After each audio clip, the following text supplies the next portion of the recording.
d'être présent ce matin pour cette nouvelle conférence co-organisée avec Eloi Water, la Compostière de l'Aube et le réseau Eau. Ce matin, nous aborderons un sujet qui commence à monter en puissance depuis quelque temps pour vous, professionnels de l'ANC, c'est le devenir des médias filtrants. Alors, vous savez tous ce que c'est qu'un média filtrant, mais vous ne savez pas justement quelle sera la filière d'élimination, est-ce qu'on peut le revaloriser à l'avenir. Et Eloi Water a anticipé le sujet puisqu'ils se sont rapprochés de la compostière de l'Aube. Donc, c'était aux Assises de Troyes, vous y étiez sûrement, et on parlait déjà de ce sujet. Et ils se sont posé la question, que faire du xylite? Alors aujourd'hui, justement, sera présentée la méthodologie et puis les résultats d'une étude qui concerne la compostabilité de ce média filtrant.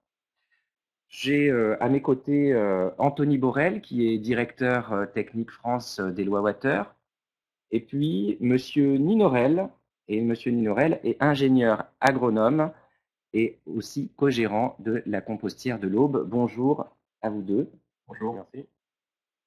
Je vais passer la parole à nos intervenants, mais avant de vous laisser les manettes, je vous rappelle qu'en dessous de l'écran, nous avons composé un petit cocktail là, de VOD que vous pouvez aller consulter. Certaines sont issues des dernières assises de l'AMC à Bourg-en-Bresse. Une autre reprend les 24 mois du suivi in situ de la station Oxyfix que vous connaissez, d'Eloi Water.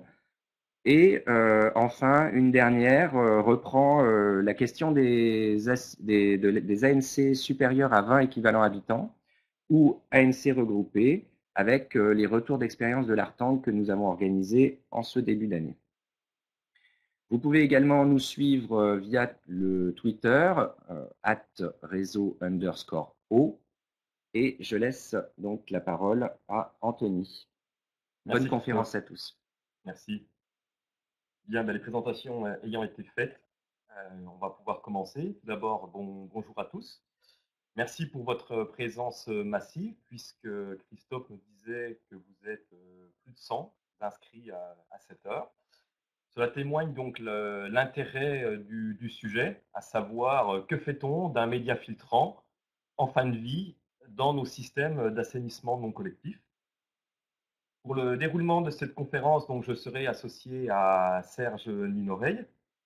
Qui mieux que la personne qui a réalisé lui-même l'étude pour venir vous présenter non seulement le déroulement, mais aussi donc les conclusions. Donc notre intervention en fait, se décomposera en 4 parties. Tout d'abord, une première et seconde partie que j'assurerai, à savoir une présentation globale du rôle du média filtrant dans un filtre compact, puis ensuite le contexte, qu'est-ce qui nous a amené à commander cette étude et quels étaient les objectifs. Avant de passer la parole à M. Ninoret, j'introduirai cette troisième partie, déroulement de l'étude, en vous présentant pourquoi nous avons dû d'abord travailler sur la reconstitution d'un xylite usagé, puisque vous savez, en tout cas on le verra après, que le xylite a une durée de vie de minimum 12 ans, et donc on ne pouvait pas attendre une douzaine d'années pour commencer une réflexion, une étude sur ce xylite-là. M. Ninoray présentera donc cette étude et ensuite, bien entendu, les résultats. Puis, je terminerai cette conférence, avant de vous laisser la parole pour les questions, avec les conclusions et les perspectives. Avant de commencer, je souhaiterais déjà remercier les personnes qui ont permis cette conférence et qui ont participé de loin ou de près à cette étude. Tout d'abord, les membres du comité de pilotage, Madame Collet de la Chambre d'agriculture de l'Aube, messieurs donc Huguerot donc de la police de l'eau et monsieur David de l'agence de l'eau Seine-Normandie. Je remercie également mes collègues Eloi Water de la recherche et développement qui ont su apporter un appui technique scientifique sur le média xylite. Et enfin, une pensée pour mes collègues de la communication qui ont permis aujourd'hui de disposer du support de présentation que vous avez sous les yeux, de manière à harmoniser la présentation de M. Ninoreil et la mienne.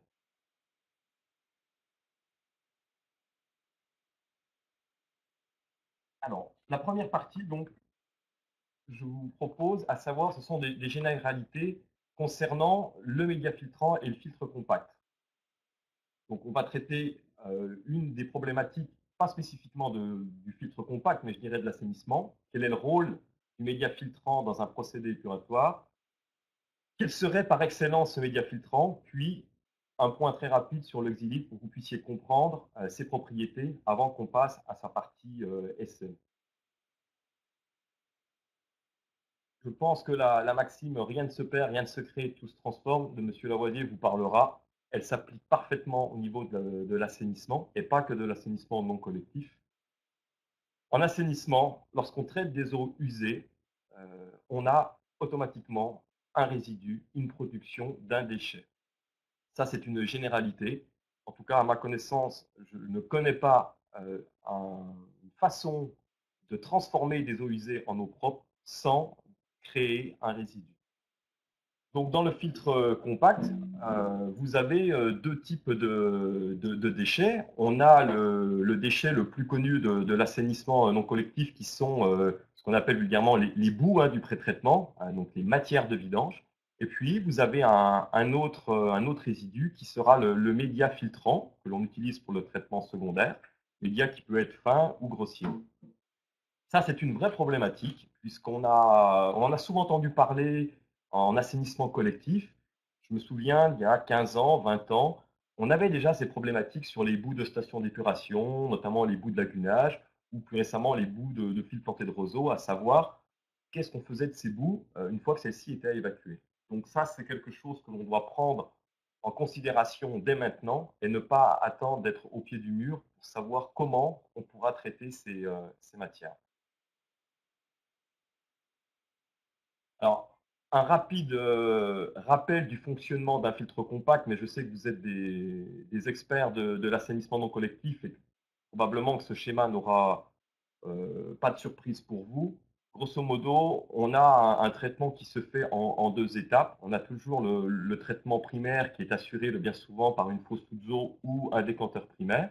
Puis, la seconde partie que l'on appelle traitement secondaire, qui se compose en fait d'une filtration mécanique où l'eau prétraitée va traverser ce média. On aura surtout un rôle de rétention des matières en suspension.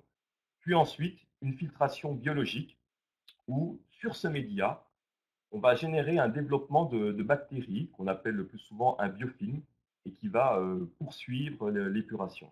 Voilà de manière très globale le lien entre le filtre compact et le média. Alors, si on devait définir un média filtrant par excellence, quelles sont les propriétés qu'il devrait constituer? En tout cas, ces propriétés, elles doivent s'orienter sur trois grands piliers. Un pilier épuratoire, donc lié à la performance épuratoire, un pilier sur l'exploitation, et puis un autre pilier qui est plus une approche de développement durable, de durabilité. Donc, sans vouloir tous les citer, mais grosso modo, dans les critères aptes à rechercher en tout cas une performance épuratoire, vous aurez bien entendu la granulométrie du média, qui doit effectivement être la plus adaptée de manière à être capable de disposer d'une réserve d'oxygène suffisante, oxygène nécessaire pour le développement des bactéries, et donc bactéries qui pourront ensuite traiter les eaux. Si on part d'un côté exigence liée à l'exploitation, l'idéal est d'avoir aussi un média qui va résister à l'érosion quasi permanente de l'eau pré-traitée. Donc, on se doit d'avoir un média qui ne va pas se dégrader, qui ne va pas se compacter au contact de l'eau. Donc, c'est ce qui rejoint en fait les caractéristiques liées à la stabilité. Ensuite, d'un point de vue, je dirais, développement durable, on se doit aussi d'avoir un média qui aura une revalorisation assez simple. Est-ce que cette revalorisation se fera par incinération? Est-ce qu'elle se fera par enfouissement? Est-ce que ce sera lié à de la compostabilité? Tout ceci est important. Avant de s'interroger sur le devenir du média, on doit aussi avoir une approche idéale de l'analyse du cycle de vie. Effectivement, on doit aussi peut-être prendre en compte d'où vient ce média, quels sont les efforts en tout cas à faire pour pouvoir l'obtenir et pouvoir le transformer si transformation il y a besoin. Donc, il y a sûrement des tas de critères, mais je pense que c'était important de rappeler rapidement, par excellence, quel pourrait être le média idéal. Alors, un point sur le Xilith, hein, qui est le média que l'on utilise dans le filtre compact de dénomination Xperco. De manière très globale, c'est un média qui se compose de fibres de bois, de fibres naturelles, et donc qui conduit à être sur un média de type organique. Si je parle d'un point de vue plus spécificité, c'est un média qui a les propriétés d'avoir un développement, enfin moi, qui a une structure de fibre qui permet un développement rapide de la biomasse, média qui comporte de nombreuses liaisons carbone. Donc ça, c'est intéressant puisque on va automatiquement jouer sur un rapport qu'on appelle carbone-azote important qui va faire que le xylite a une grande résistance mécanique. Je donne souvent cet exemple-là. Vous prenez un petit pot de xylite avec de l'eau, vous laissez ça une dizaine, une quinzaine d'années, vous verrez que vos fibres auront plus ou moins la même structure. Il n'y aura pas eu de phénomène de tassement. Et qui dit de pas phénomène de tassement, vous aurez donc toujours une certaine porosité et donc une certaine oxygénation au sein de votre massif. Pour finir, deux photos pour faire le lien entre le média et le filtre. C'est ce que je vous disais. La photo de gauche, on voit bien dans cette cuve les deux compartiments, à savoir la fosse Tuzzo côté gauche, hein, donc qui va assurer le pré-traitement. Et puis sur la photo de droite, la partie filtre, hein, où on a notre média filtrant.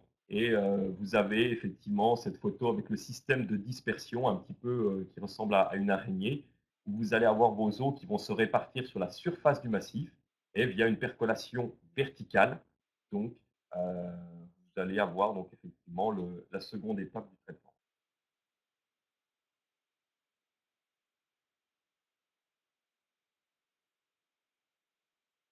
Donc, si je résume, globalement, donc le xylite, ça a une résistance mécanique due à ses liaisons carbone élevées. À partir de là, on a donc une grande longévité, un minimum de 12 ans, hein, que l'on passage on garantit. Une surface intéressante pour le développement du biofilm. Beaucoup d'éléments polarisés, ce qui permet en fait un taux d'absorption intéressant, donc notamment une fixation des ions phosphate, des ions nitrates, et puis un intérêt écologique faible en matière de bilan carbone. Donc ça, c'est effectivement ces atouts. N'empêche que ces atouts-là ne répondent pas à la question de dire est-ce que le xylite, au vu de ses qualités, se composte.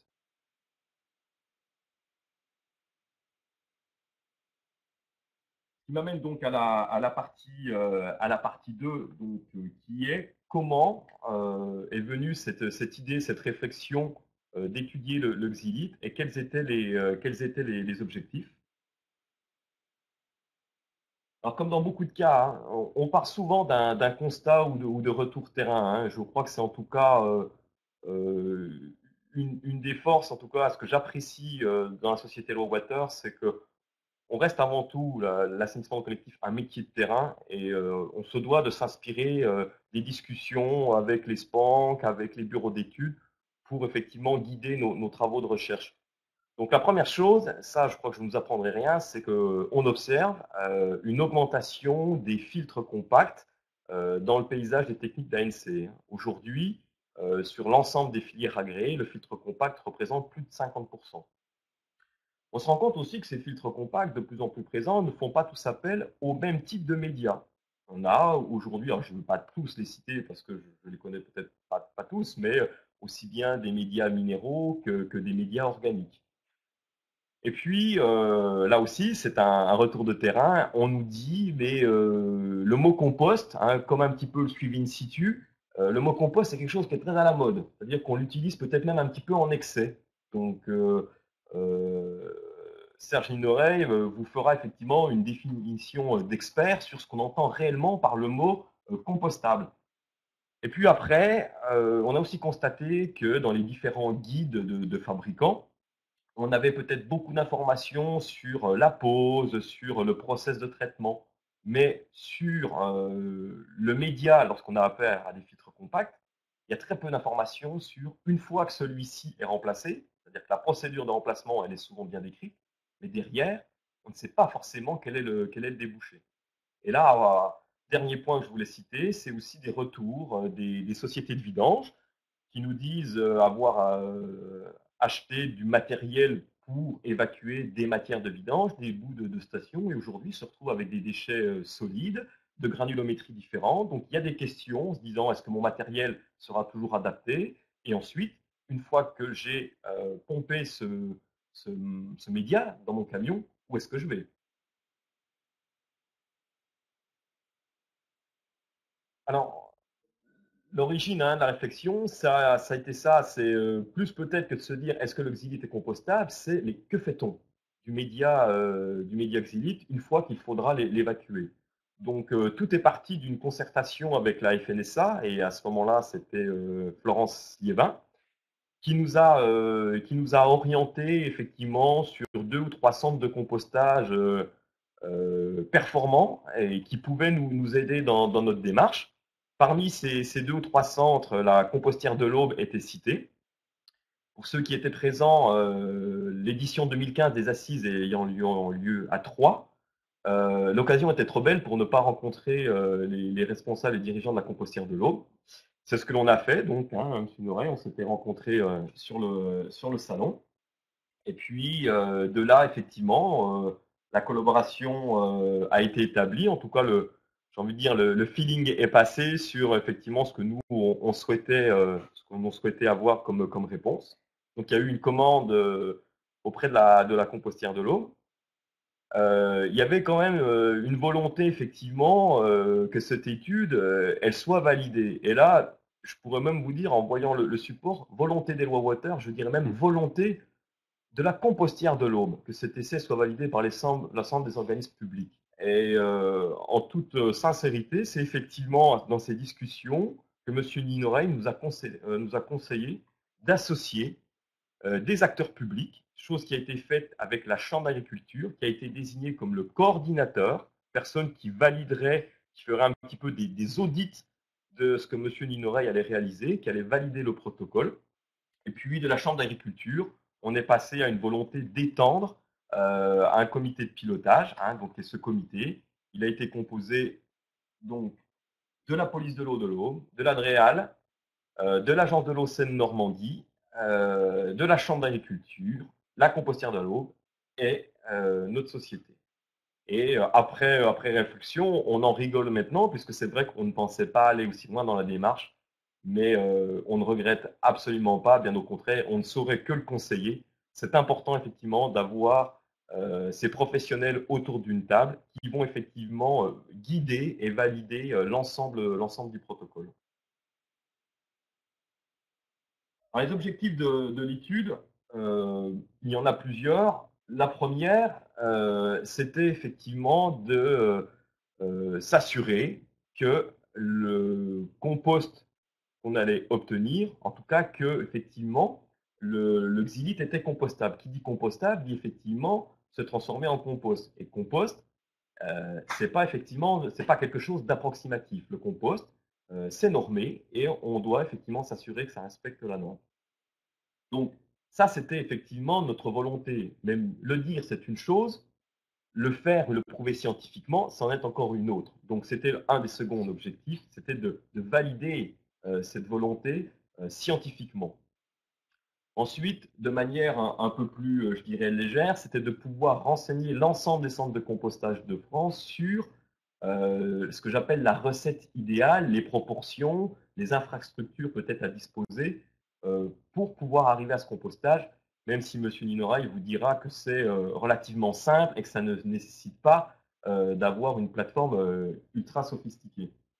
Et puis, l'un des derniers objectifs, c'était d'avoir une étude référence, un document d'appui qui serait aussi bien utilisé pour les sites de compostage, qui puisse être aussi utilisé par ceux qui vont transporter et aspirer le média, avec une codification de savoir que le xylite, c'est un déchet certes issu d'assainissement, mais qui a une carte d'identité, c'est-à-dire où on a une vraie traçabilité.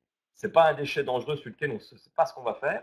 Le mot xylite, déjà, est quelque chose qui n'est peut-être pas connu. Donc, on doit être capable de fournir un document qui permet effectivement d'avoir une classification, une traçabilité de ce déchet.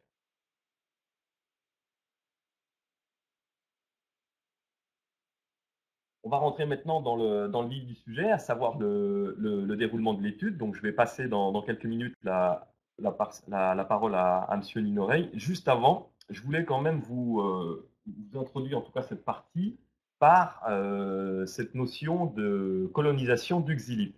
Comme vous l'avez vu sur les slides précédentes, je vous disais que le xylite a une durée de vie de 12 à 15 ans. Donc, quand on dit une durée de vie, ce n'est pas que le xylite, en termes de performance de traitement, ne peut plus traiter. C'est un moment, comme je le précisais, vous allez avoir tellement de résidus dans votre média que, effectivement, la teneur en oxygène va diminuer et donc elle aura été le résidu aura, si vous voulez, pris cette place dans les interstices libres et qu'à un moment, vous êtes sur un pseudo-colmatage, vous êtes obligé de le remplacer. Donc, 12 ans, c'est compliqué.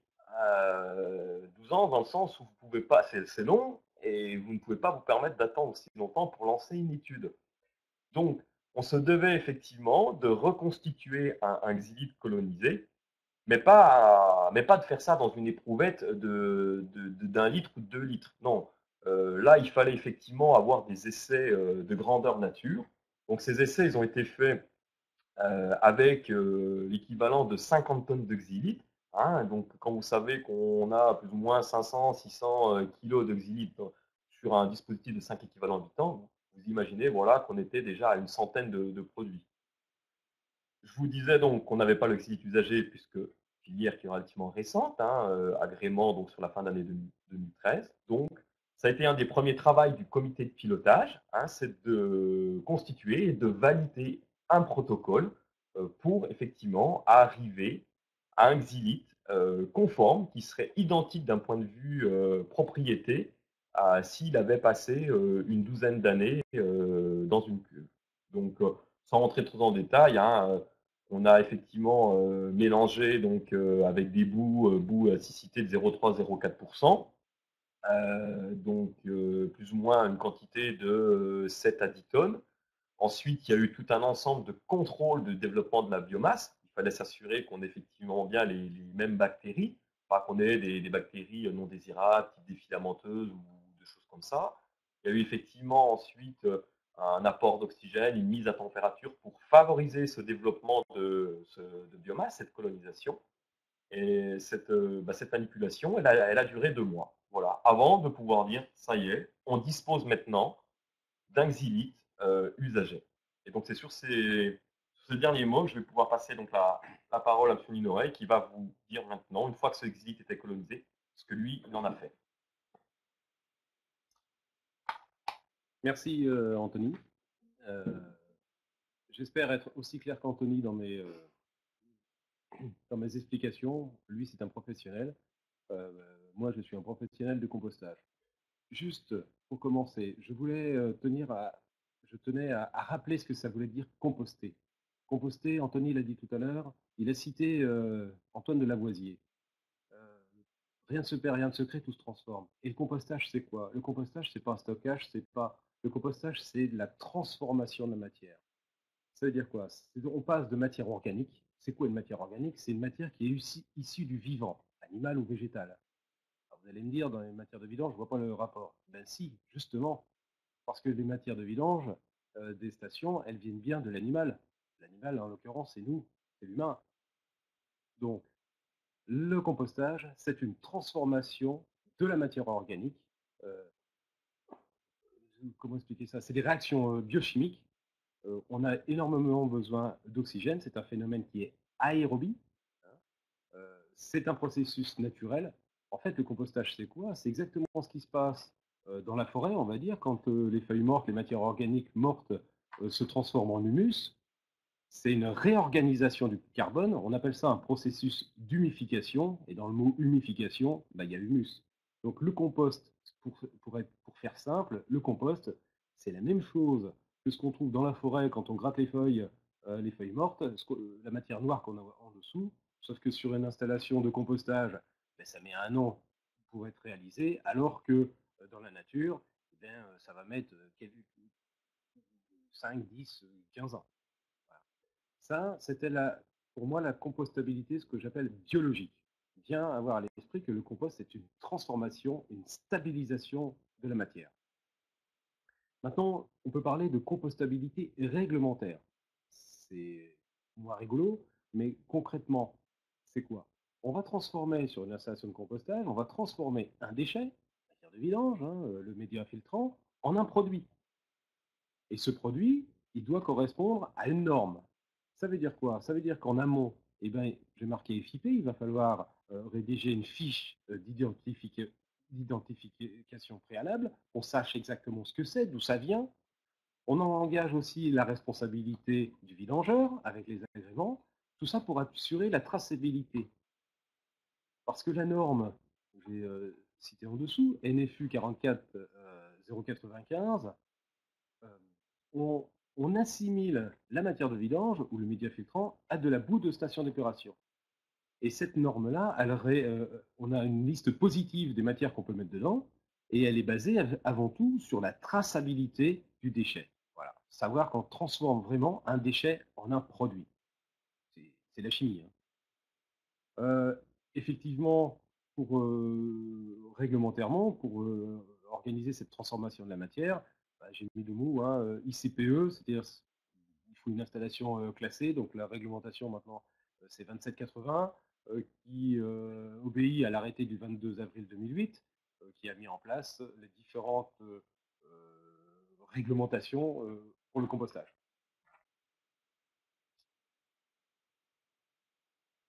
Alors l'objectif du compostage, c'est quoi? C'est du retour au sol.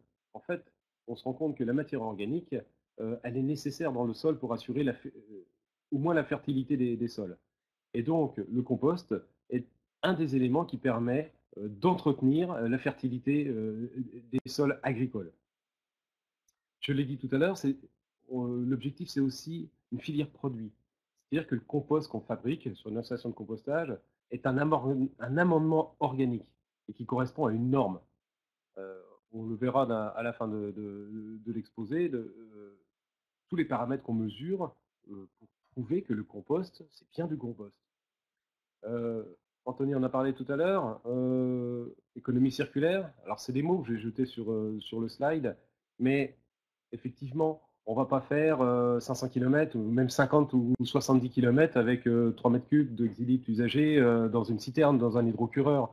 Donc, je pense que le développement du retraitement et du recyclage des médias filtrants doit se faire dans une logique de proximité. Développement durable, bah oui, effectivement. Préservation des ressources. Tout ce qu'on peut recycler, je fais toujours mon cycle du carbone, c'est-à-dire que ce que le sol a produit en agriculture, on va l'utiliser dans l'alimentation.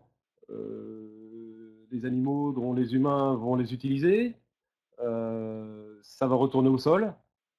Pour moi, c'est vraiment un exemple de développement durable. Voilà. Présentation de la compostière de l'Aube, rapidement, pour vous expliquer un petit peu le cadre de l'expérimentation. Donc la compostière, c'est 6 salariés, c'est une plateforme étanche de 15 000 m². On est équipé donc effectivement d'une fosse de réception pour les matières de vidange. Si vous voulez, on n'a pas attendu Eloi Water pour traiter des matières de vidange, c'était déjà notre métier un petit peu avant.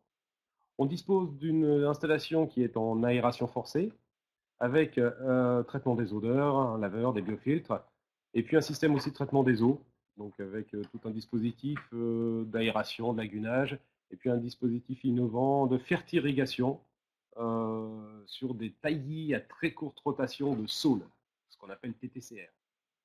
Bon, puis du matériel classique sur une installation de compostage, déchargeuse télescopique, cribleur, broyeur, etc. Voilà une petite vue aérienne pour vous donner la taille du site. Donc compostage extérieur sous forme d'andin, classique. On n'a rien inventé. On a juste permis à la nature d'activer des processus de transformation de la matière. La compostière de l'Aube, c'est 14 années de fonctionnement, certification ISO 14001, l'agrément sanitaire pour tout ce qui est biodéchets, l'agrément France Agrimaire pour tout ce qui est sous-produit de la vinification. Je vous rappelle qu'on est en Champagne. Et puis le référencement par l'Agence de l'eau Rhône-Méditerranée-Corse pour les bouts de steppe. En quelques chiffres, c'est 25 000 tonnes de déchets organiques recyclés par an en compost, dont environ, on va dire, un tiers de déchets verts, un tiers de bouts de steppe et de matière de vidange provenant de l'ANC. On est dans un département essentiellement rural. Il y en a 400 communes dans le département pour 300 000 habitants. Et puis un tiers de déchets organiques provenant d'industries agroalimentaires locales. Concrètement, on fabrique 7 000 tonnes de compost par an. Voilà. Et on a développé de nombreux partenariats avec les écoles, la Chambre d'agriculture, des instituts techniques. L'étude qu'on a fait avec Eloi Water l'année précédente, on avait fait la même il y a quelques années avec l'Institut technique de la vigne et du vin sur la recyclabilité, on va dire, ou le compostage des terres de filtration du vin de Champagne. Donc on avait un petit peu une expérience dans ce domaine. Bon, pour rentrer dans le vif du sujet, moi, ma présentation, elle est simple. Elle est basée sur des photos parce que c'est beaucoup plus parlant. Quand j'ai rencontré Anthony la première fois, moi, je lui dis, je veux bien faire un essai, mais moi, c'est du lourd. C'est-à-dire, c'est pas pour faire un essai dans un labo parce qu'on ne pourra pas en représenter, on ne pourra pas utiliser notre plateforme pour extrapoler les résultats. Donc, nous, un andin, chez nous, un tas de compostage, un andin, c'est environ 500 tonnes de déchets. Donc, je lui dis, pour que ce soit représentatif, il nous faut 50 tonnes. Donc là, il m'a regardé avec des gros yeux. Mais j'ai réussi à le convaincre. Donc on a eu 2 livraisons de camions, voilà, donc pour vous donner la taille de l'engin à côté. Donc ça fait un beau petit tas, c'était tout noir sur la plateforme, intrigué les gens. Voilà. Ensuite, ben, on a, comme il l'a expliqué tout à l'heure, on a réalisé du xylite colonisé. Donc là, concrètement, j'ai pas perdu mon téléphone, hein, c'est pas ça. Vous allez le voir plusieurs fois mon téléphone, mais c'est souvent l'outil que j'ai dans ma poche sur la plateforme pour pouvoir donner une échelle. Parce que là, sinon, on ne sait pas la photo qu'on a prise. Oui, mais c'est quoi, c'est à quel grossissement, etc. Donc le xylite, c'est ça.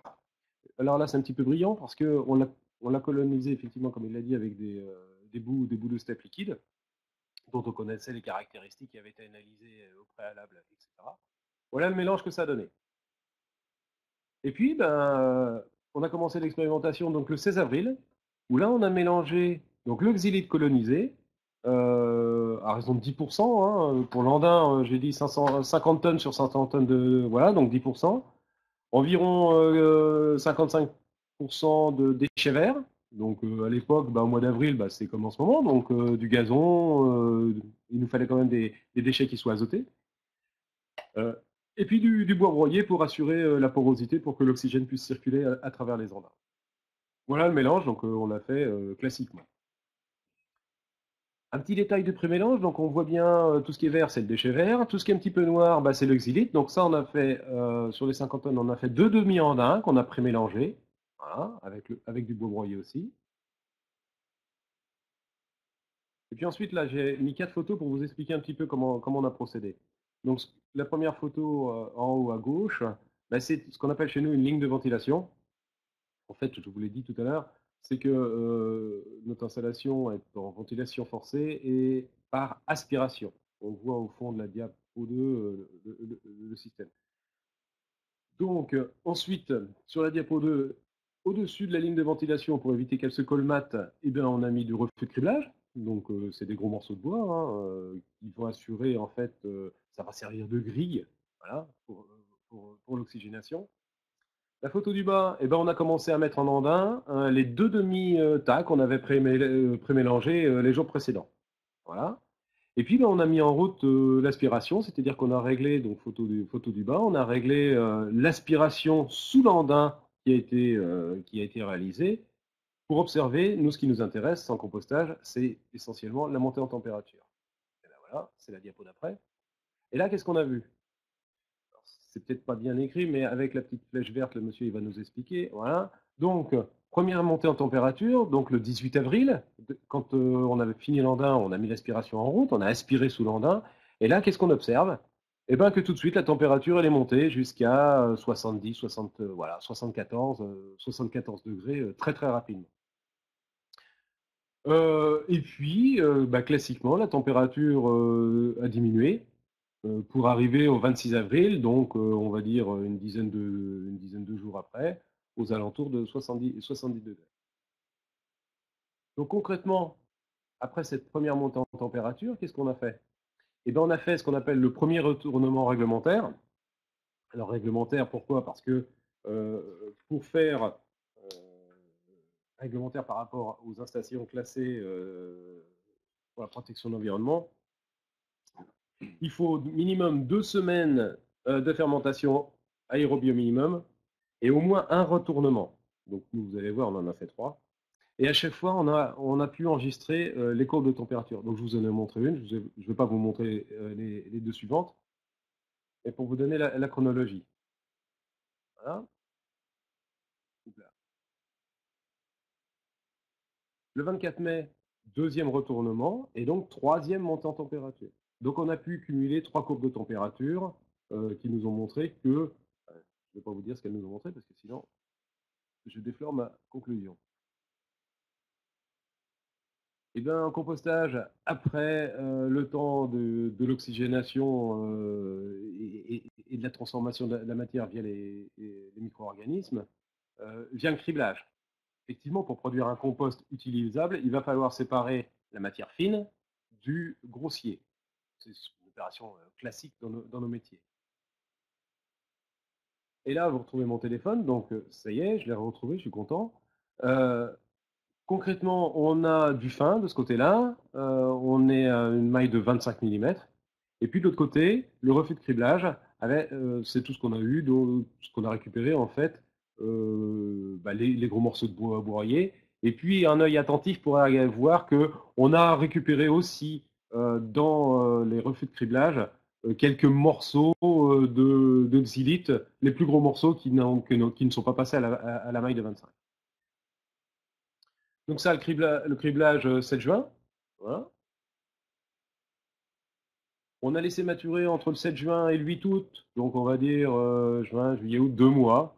Bon, on était pressé par l'étude, hein, il fallait avoir des résultats, mais on a mis en tas pendant 2 mois pour la maturation. Le tas, donc c'est ce qu'on voit à droite, voilà, le petit tas de compost qu'on a obtenu avec notre andin. Et puis là, on a fait un échantillonnage. Donc moi, l'échantillonnage, c'est pas, je gratte pas au bout du tas, je fais une tranchée, c'est ce que vous voyez. Là, j'ai voulu le préciser. On a essayé tout au long de l'étude d'avoir une démarche, on va dire scientifique, et de ne pas laisser au hasard les opérations. Donc on a fait une tranchée, une grosse tranchée en plein milieu du tas, et là on a pris un échantillon représentatif de l'ensemble de l'andin.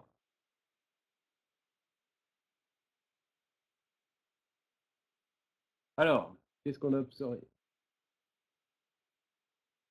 Eh bien, premièrement, c'est que l'incorporation de xylite, on a marqué même en quantité exagérée, parce que 10% d'andin, c'est important.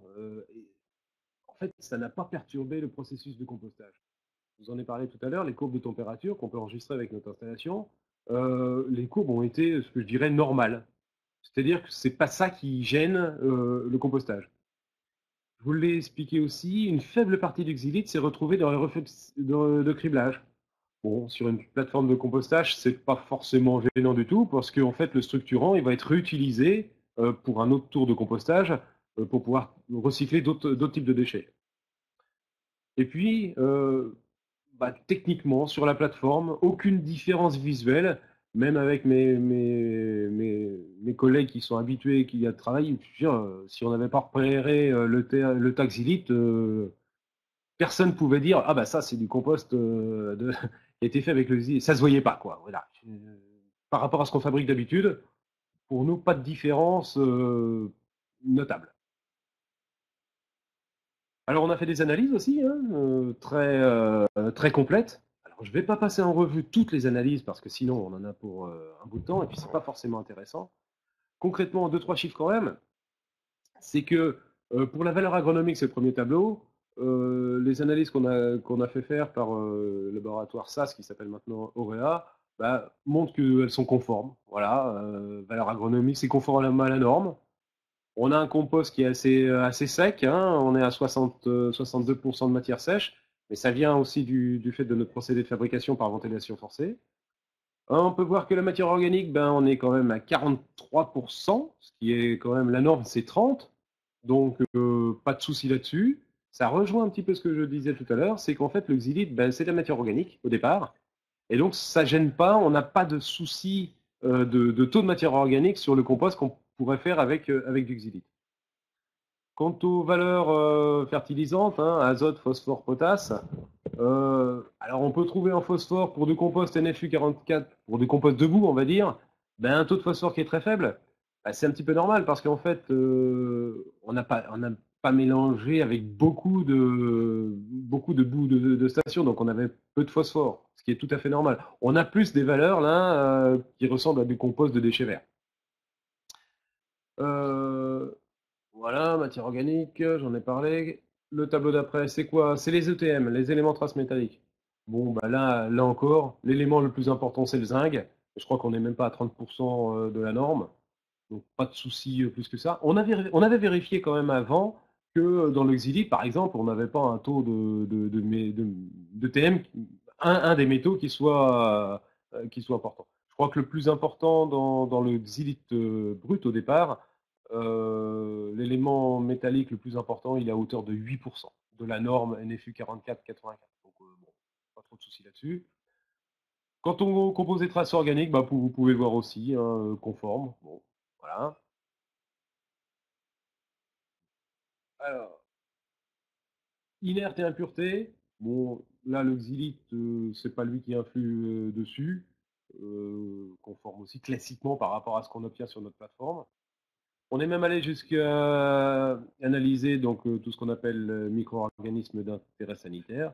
Donc on voit bah, tout ce qui est Escherichia coli, Clostridium, Enterocoque, les salmonelles, les listeria, bah, on est conforme, on est en dessous des taux. Je dirais que là encore, la présence de xylite n'a pas empêché le phénomène d'hygiénisation propre au compostage.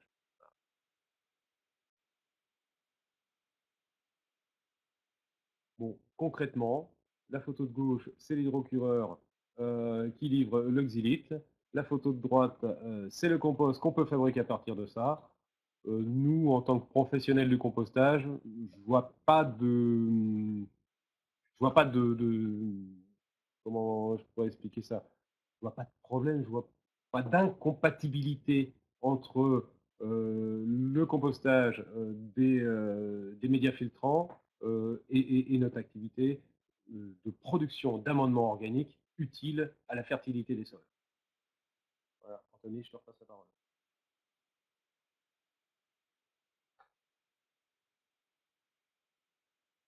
Bien.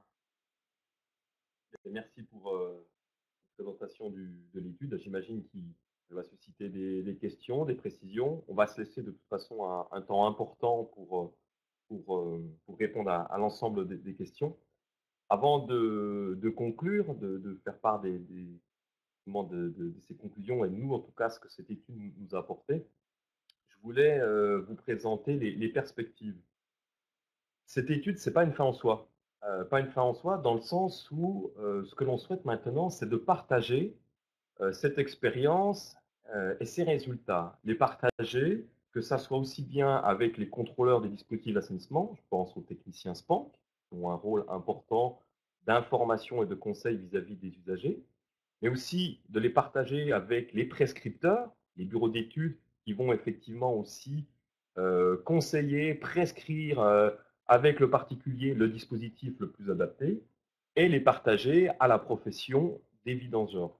Donc, pour arriver à cette communication, pour donner accès à ces données, il y a un outil qui existe qui s'appelle la base Sinoe.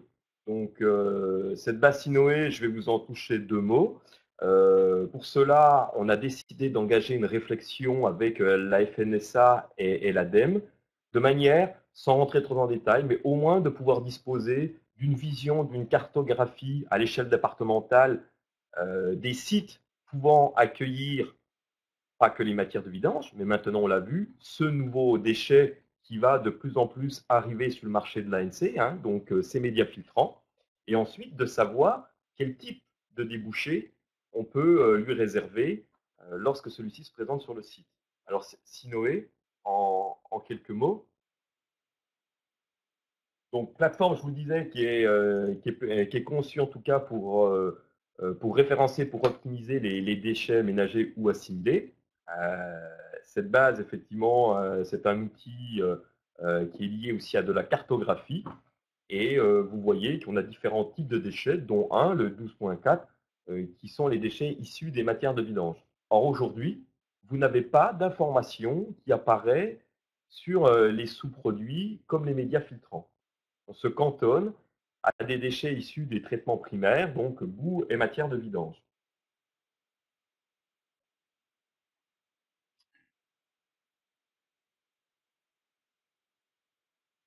Alors, l'idée, c'est quoi? C'est en fait de pouvoir préciser une liste des sous-produits qui sont admissibles, hein, en prenant en compte justement cette nouvelle famille des médias filtrants. Donc là encore, ce ne sont que des propositions, mais je souhaitais vous les faire partager. C'est d'avoir, comme on a une classification en matière de vidange, avoir la même chose pour les médias filtrants, et ensuite une partie qui permet de préciser s'il est accepté ou pas. Alors, c'est un travail qui va être long, dans le sens où cette base Sinoé, elle est révisée régulièrement, je crois tous les 3 ans, et que malheureusement, la révision a été faite l'année dernière, je crois. Donc, on sera aujourd'hui obligé d'attendre un nouveau recensement sur 2019. Il n'empêche qu'on commence ce rapprochement avec la FNSA, avec l'ADEME, pour effectivement voir quelle pourrait être la classification à adopter. Alors, je vous mets rapidement ce schéma, hein, pour encore mieux illustrer. C'est un schéma effectivement à titre peut-être plus d'information, mais voilà un petit peu l'idée qu'on aimerait avoir, c'est d'avoir effectivement les médias filtrants. Est-ce qu'il faudra aller jusqu'à la dénomination du média? Est-ce qu'il faudra rester plutôt par famille, à savoir minéral, organique? Et ensuite savoir le type de débouché. Est-ce qu'on est sur de la méthanisation? Est-ce qu'on est sur de l'enfouissement? Est-ce qu'on est sur de l'incinération? Est-ce qu'on est sur du compostage? Voilà un petit peu l'idée en tout cas finale que l'on souhaiterait voir. Les conclusions de cette étude, elles sont en fait de deux natures. Des conclusions plus liées au xylite et des conclusions d'ordre global. Sur le xylite, ce qui est intéressant, c'est l'approche qu'on a voulu donner. Aujourd'hui, Hello Water s'est engagé dans une approche de développement durable sur l'ensemble de ses produits. Ça paraissait incontournable qu'on n'applique pas cette démarche sur la partie xylite. Donc, ça, c'est quelque chose dont on est fier et qui nous tenait à cœur. Ensuite, ce que l'on retient, c'est qu'aujourd'hui, le xylite, à notre connaissance, c'est le seul média à avoir subi une étude menée et validée par des professionnels compétents. Ça, c'est quelque chose, je crois, qui est important, puisque ce comité de pilotage, effectivement, nous relayait qu'il était indispensable de passer par ces professionnels pour garantir le type de débouché. Une expérimentation, comme le disait Serge, qui a été faite dans des conditions quand même extrêmes. On n'a pas essayé de faire semblant de reconstituer un xylite. N'oubliez pas en plus que dans une unité de traitement, dans une station, vous n'avez jamais le même degré de colonisation. C'est-à-dire qu'on a toujours des chemins préférentiels et sur un volume de 500-600 kilos de xylite, vos 500-600 kilos ne seront pas colonisés de la même façon. Or là, le fait de mettre cette quantité qui va baigner, si je peux ainsi dire, dans ces matières de vidange pour, on va dire, coloniser complètement la fibre, on était dans ce qu'on appelle des situations extrêmes.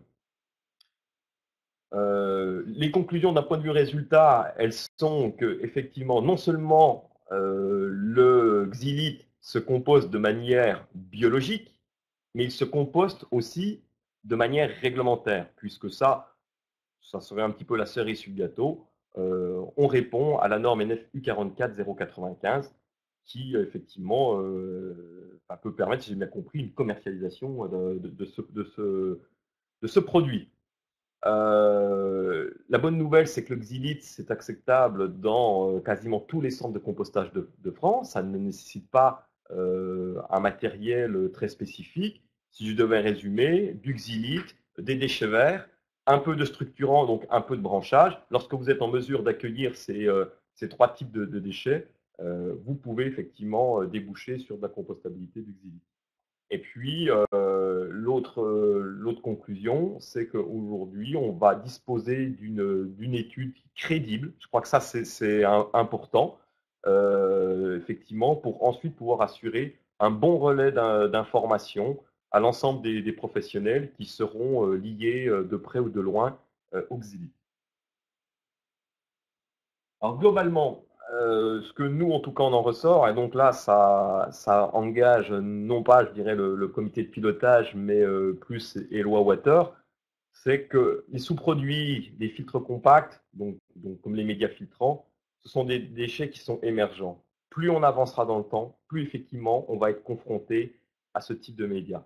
Ne refaisons pas les erreurs du passé avec l'assainissement collectif, où on attend d'être au pied du mur pour se demander de quoi allons-nous faire de ces déchets. Donc c'est important aujourd'hui effectivement d'avoir des renseignements sur la finalité du traitement, voire également des informations sur la périodicité de remplacement. Aujourd'hui, ces deux points-là, le débouché et la fréquence de vidange, restent le plus souvent trop flous par rapport à la réalité.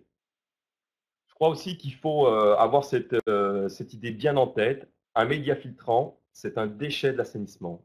Un déchet de l'assainissement, c'est quelque chose qui a été au contact des eaux usées, avec des risques pathogènes. Je crois qu'on ne peut plus, en tout cas, avoir à l'esprit qu'on peut dire ou écrire que l'on peut mettre ce déchet au fond d'un jardin. Ça doit être, c'est un déchet, hein, donc ça a une classification. Déchet ne veut pas dire forcément une dangerosité, mais en tout cas, ça doit être éliminé dans un centre de traitement approprié. D'autres points que nous, on souhaitait en tout cas faire apparaître, c'est les filières d'élimination actuelles. Il y en a différentes, on les a vues tout au long de cette étude-là. Mais en tout cas, ce qui est sûr, c'est qu'elles ne peuvent pas toutes accepter ces sous-produits. Là encore, tant qu'on ne connaît pas la nature, la composition, donc les conditions de dégradation, difficile effectivement de dire que tel type de média peut être accepté dans tous les centres. Sur les deux derniers points, et là je me permets de préciser que ça n'engagera que mes propos, personnellement je pense aujourd'hui que la revalorisation des médias dans les filtres compacts devrait être impérativement étudiée dans la procédure d'agrément. Cela me paraît pas normal, ou en tout cas, si je devais mesurer mes mots, pas raisonnable d'agréer des produits qui vont être commercialisés sans aujourd'hui avoir une vision de ce qu'on devra faire de ce média une fois usagé. Donc je crois que là, il y a une vraie nécessité, en tout cas, de prise de conscience de l'importance de l'après-vie des produits, pas qu'au niveau de l'enveloppe. Hein, on sait souvent comment on va recycler notre enveloppe béton ou notre enveloppe polyéthylène. C'est une chose. On sait également ce que l'on va faire de nos matières de vidange. D'accord. Aujourd'hui, on ne peut pas avoir des produits qui arrivent sur le marché français en se disant adviendra que pourra dans 7 ans, dans 10 ans, dans 15 ans, ou même ne serait-ce que dans 20-25 ans, pour des médias tels que les médias minéraux, qui effectivement, aujourd'hui, on n'en parle pas, mais un jour ou l'autre, on devra se poser la question. Alors maintenant, je conclurai là-dessus. Parfois, j'entends, écoutez, on laissera la filière d'installation en place et puis on en refera une à côté.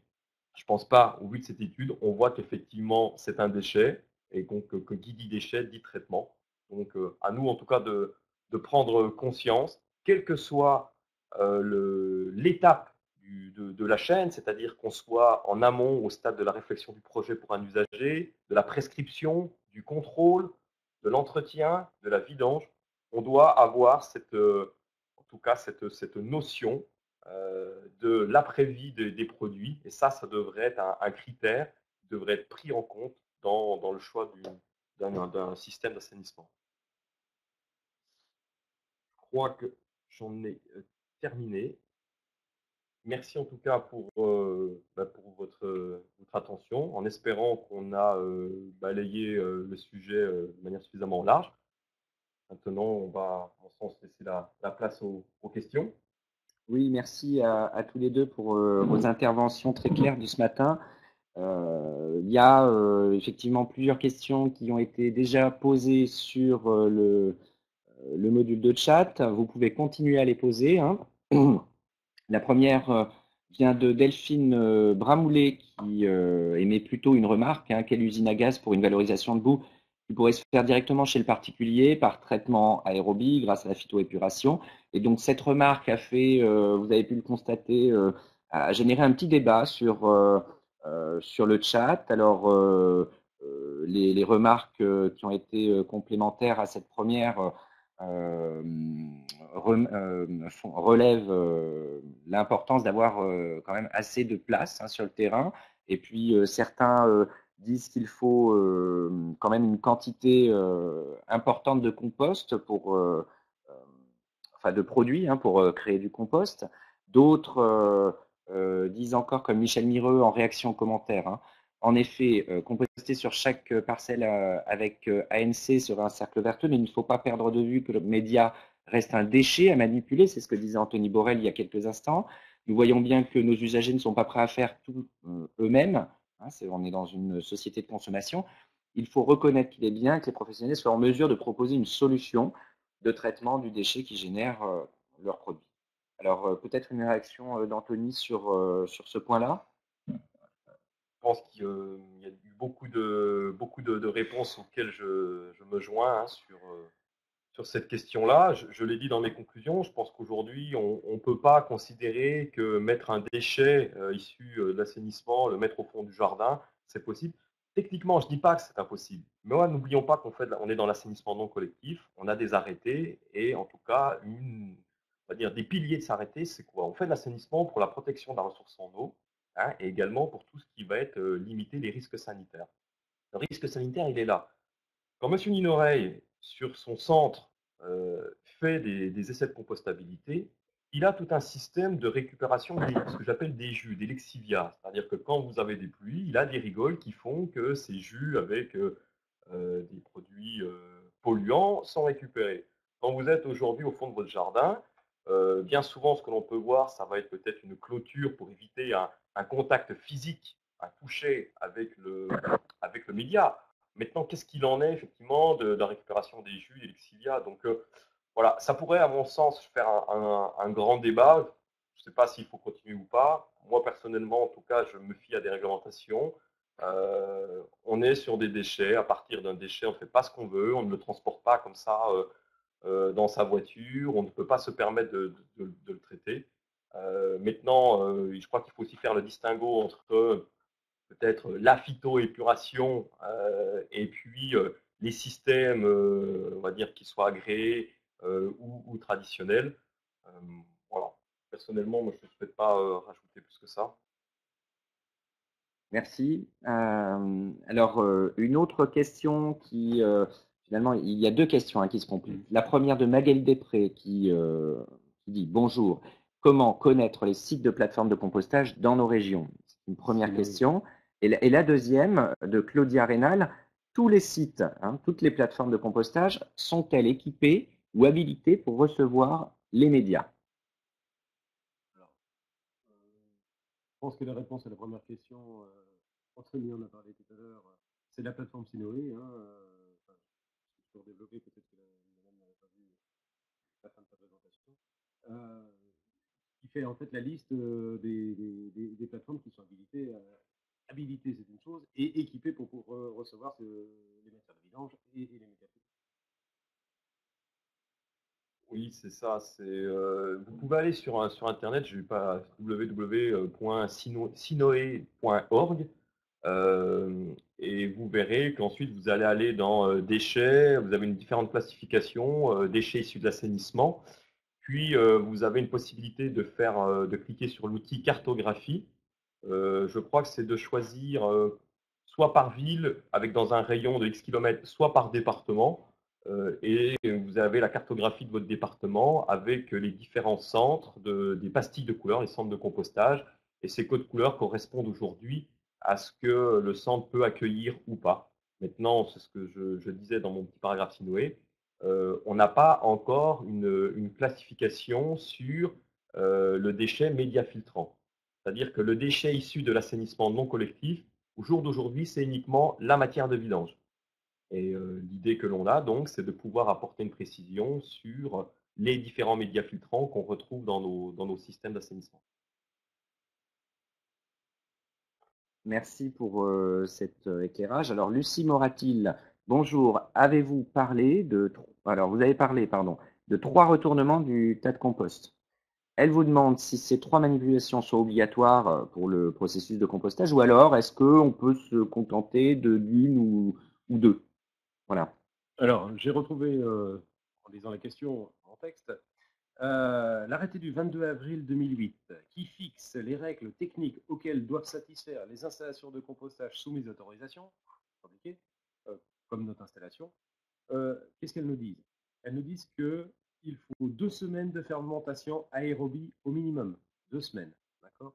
Et il faut au moins un retournement après fermentation aérobie, suivi d'une remontée en température à 50 degrés pendant 24 heures.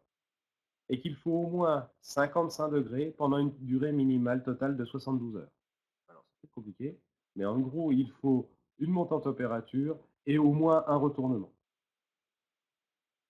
Voilà. Donc nous, on en a fait 3, tout bêtement parce que il vaut mieux faire plus que moins, voilà, et on assurait l'hygiénisation totale du tas de compost en formation.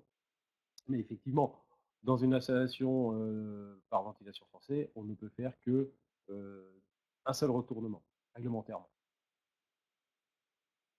Merci. Il me semble que la norme NFU 44095, donc c'est une remarque de Cédric Chicharo, ne concerne que le compost de MIAT, de MIATE, boue provenant de stations d'épuration, entre parenthèses. Je pense qu'il faudrait une dérogation préfectorale à l'arrêté pour permettre la réception des médias filtrants usagés. Pouvez-vous le confirmer? Alors, ce que je veux confirmer, c'est qu'effectivement, MIAT, ça veut dire quoi? Matière d'intérêt agronomique provenant du traitement des eaux. Bon, ça, c'est des MIAT. Effectivement, c'est les c'est pour ça qu'on a conduit tous les échantillons et les analyses conformément à la norme NFU 44095. Parce que la réglementation assimile les matières de vidange et, par extension, on va dire, les médias filtrants à des bouts de station d'épuration. Alors après,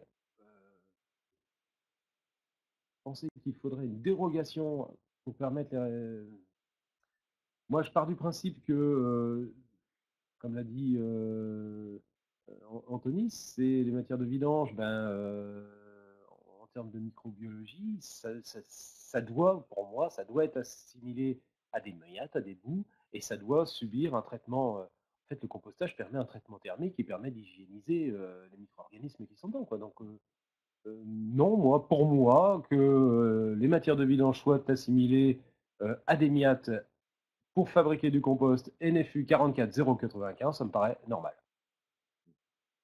Merci beaucoup. Alors, une petite pause dans les questions-réponses. Je ne sais pas si vous avez noté la date des prochaines assises de l'ANC, mais elle est officielle, hein. Elles sont officielles. Ce sont les 13 et 14 septembre de cette année. Le lieu également, vous le connaissez peut-être déjà, ce sera Limoges. Et nous retrouverons, nous l'espérons, enfin, je pense que tu peux peut-être l'annoncer, Anthony, Eloi Water, donc, qui sera disponible pour répondre un peu plus à vos questions en face à face. Vous avez également les VOD qui sont en dessous. Un petit mot sur celle qui parle des priorités pour l'eau en France à l'horizon 2025. C'est le colloque du Cercle français de l'eau. Voilà, pour ceux qui se posent la question. Et c'est une VOD non pas dédiée à l'ANC, mais plutôt de gouvernance.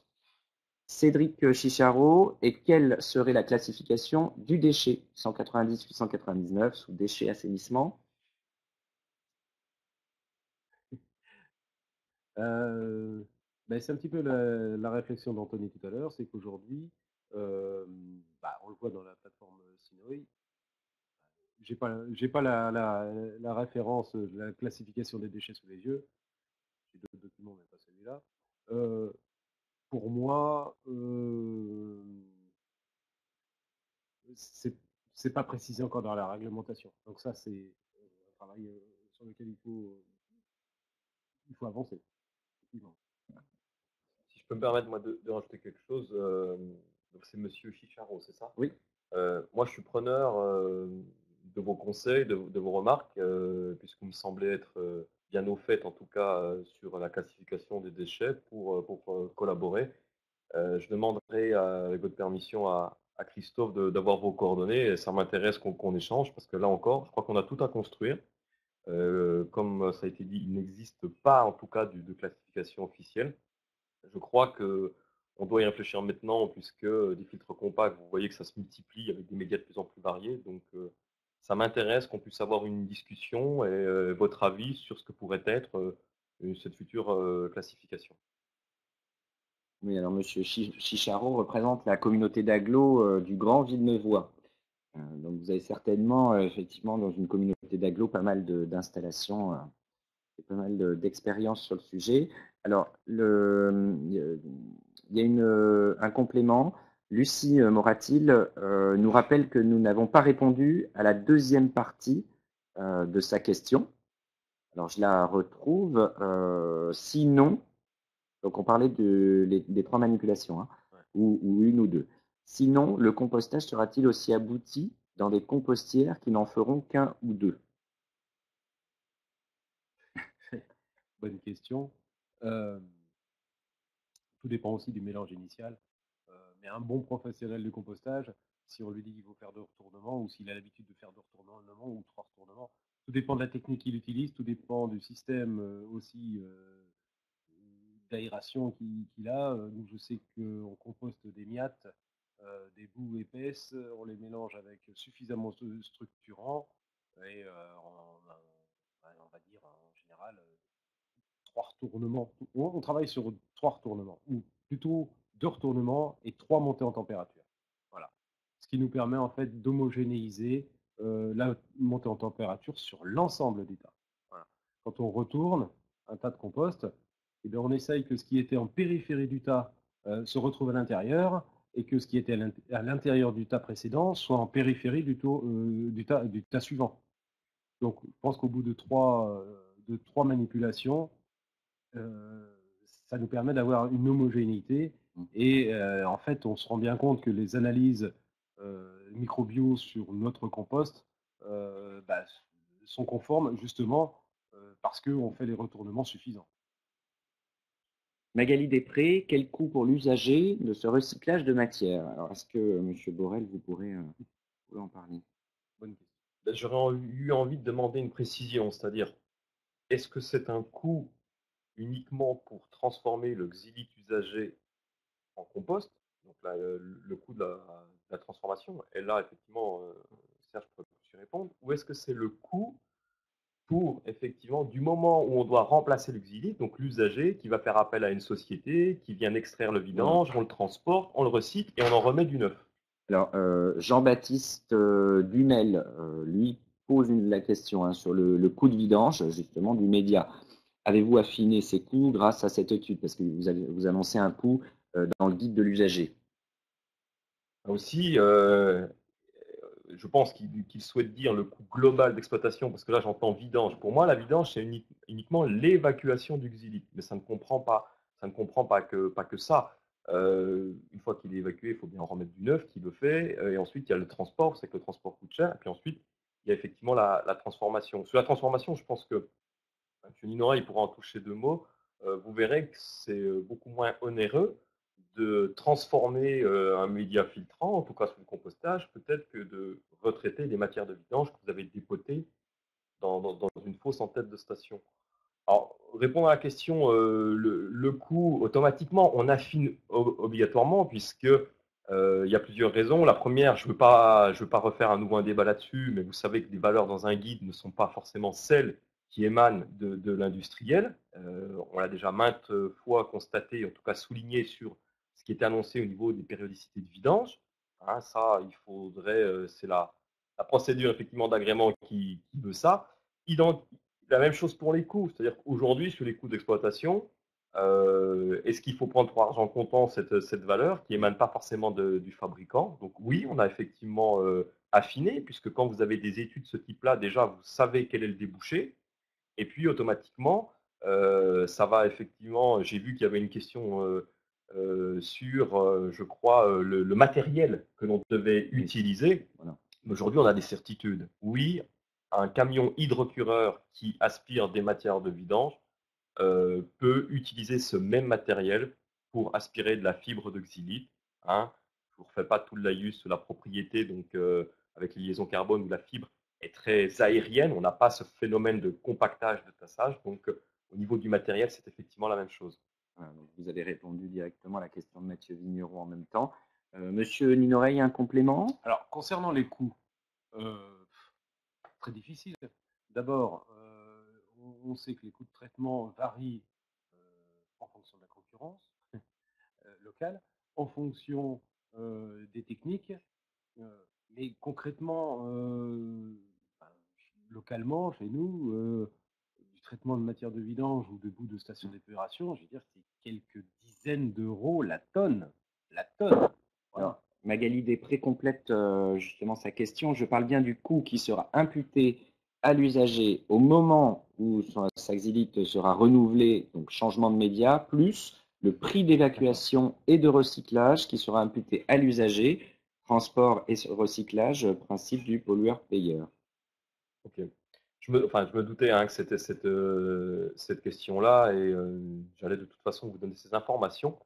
C'est d'ailleurs pour moi une bonne introduction pour vous dire que très prochainement, je pense sous une quinzaine de jours, vous aurez à disposition ce qu'on a appelé un fascicule technique sur le xylite. Ce fascicule, il va reprendre une partie de ce que vous avez eu aujourd'hui, c'est-à-dire la compostabilité, donc vraiment une synthèse. Il va aussi reprendre une partie pour ceux qui seraient des férus du xylite en disant je veux savoir d'où ça vient, je veux savoir les molécules, les propriétés physico-chimiques. Il va reprendre une partie extraction du xylite, comment on peut effectivement évacuer. Donc vous aurez toutes les étapes. Le xylite, la partie vidange, pompage, évacuation, la partie revalorisation et une partie coût. Donc je vais effectivement vous donner ces informations. Comment on a défini, en tout cas on a calculé le coût pour l'usager?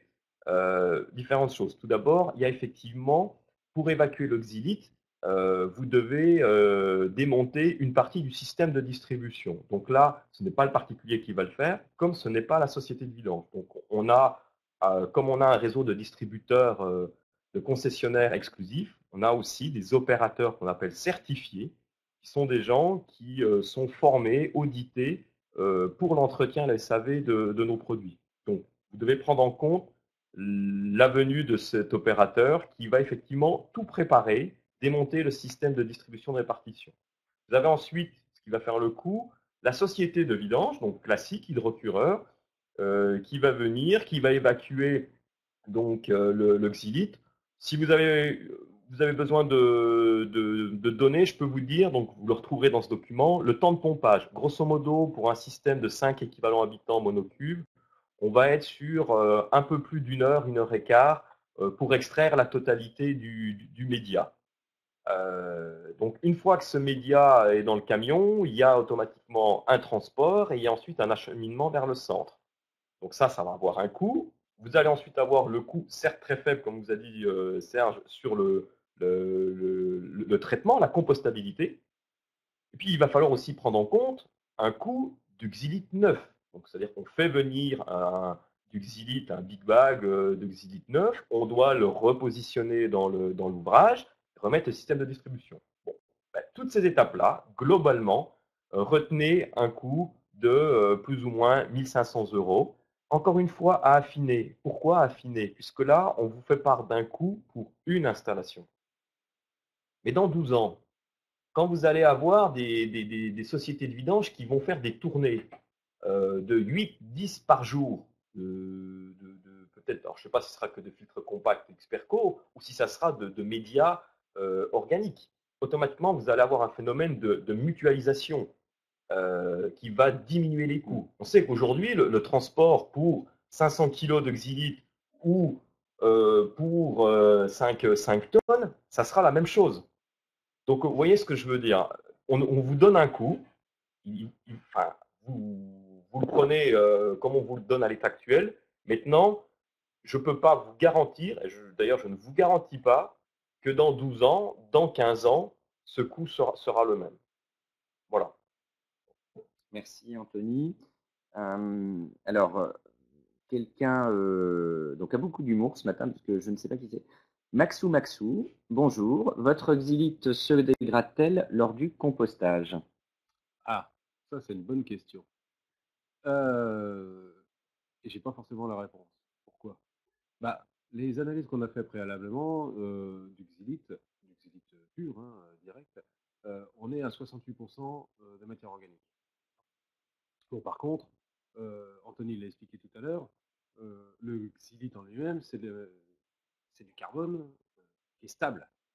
Donc, sa biodégradabilité, bah, elle va être faible. On ne peut pas à la fois demander de tenir le coup pendant 12 ans et à la fois d'être biodégradable en 5 minutes, quoi. Donc, vous répondre, oui, il y en a un petit peu qui a été composté, forcément.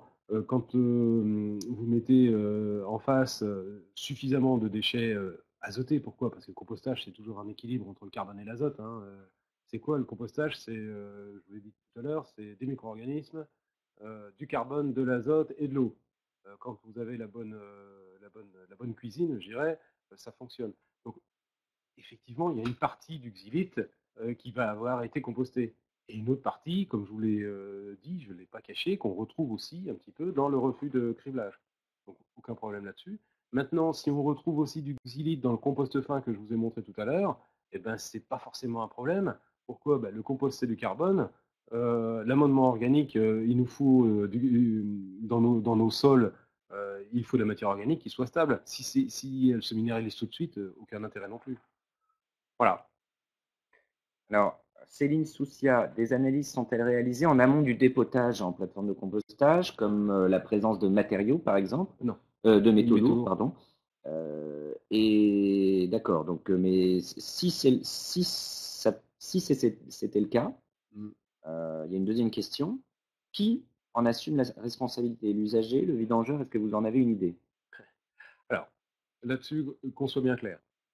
Une analyse pour une station compacte, c'est irréalisable. Le coût de l'analyse va être supérieur au coût de traitement, donc c'est pas possible.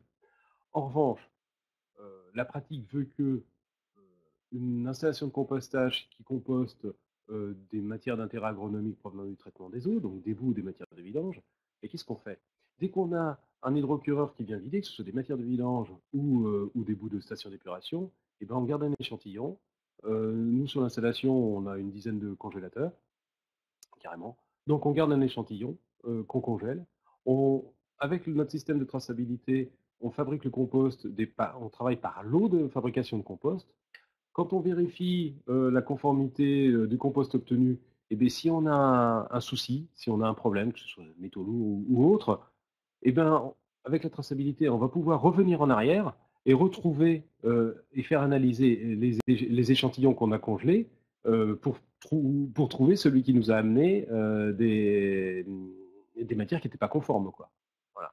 Donc ça, c'est la traçabilité qui nous le permet. Que faire si ces déchets, et qui en assure la responsabilité?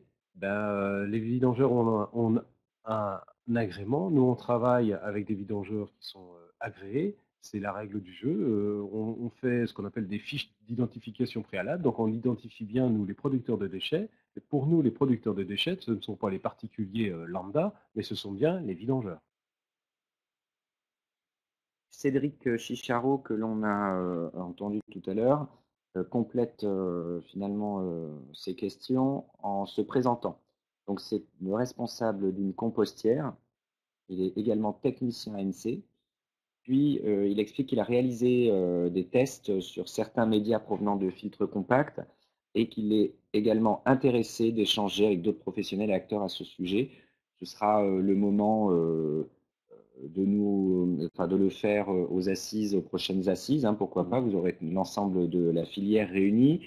Et puis, je pense qu'il y a effectivement quelque chose à faire entre vous voilà, à ce sujet. Jean-Paul Imbert, bonjour. Avez-vous pu faire des tests de ce compost sur une culture céréalière et que fournit en plus ce compost chez l'agriculteur? Encore une bonne question. Non, je vous réponds honnêtement, on n'a pas fait des tests sur une culture céréalière. Pourquoi? Bah parce que, premièrement, même si j'avais déjà demandé 50 tonnes à Eloi pour faire cette expérimentation, la quantité de compost qu'on a fabriqué, je veux dire quoi, 80, oui, 80 tonnes, n'était pas significatif pour faire des essais sur culture. D'ailleurs, ce n'était pas le but de l'étude non plus. Donc ça, on ne l'a pas fait. Après, vu les résultats analytiques qu'on a eus, je ne me pose pas plus de questions que ça. On a bien un amendement organique, donc pour moi, il n'y a pas de souci. Je suis agriculteur aussi, et je crois bien que le compost qu'on a fabriqué avec ça, il est allé dans les champs de mon grand-père, donc je ne m'inquiète pas là-dessus. Alors, Jean-Baptiste Dumel, le contrat d'entretien est donc obligatoire. Non, en tout cas, si je l'ai laissé penser, c'est que je me suis trompé. Non, un contrat d'entretien, c'est pas obligatoire déjà. Maintenant, non, je crois que j'ai précisé effectivement les différents les coûts avec les différentes stades, mais je ne vois pas dans quel cas le contrat d'entretien devrait être obligatoire par rapport aux réponses que j'ai apportées. Là, il faudrait que Monsieur Dumel précise.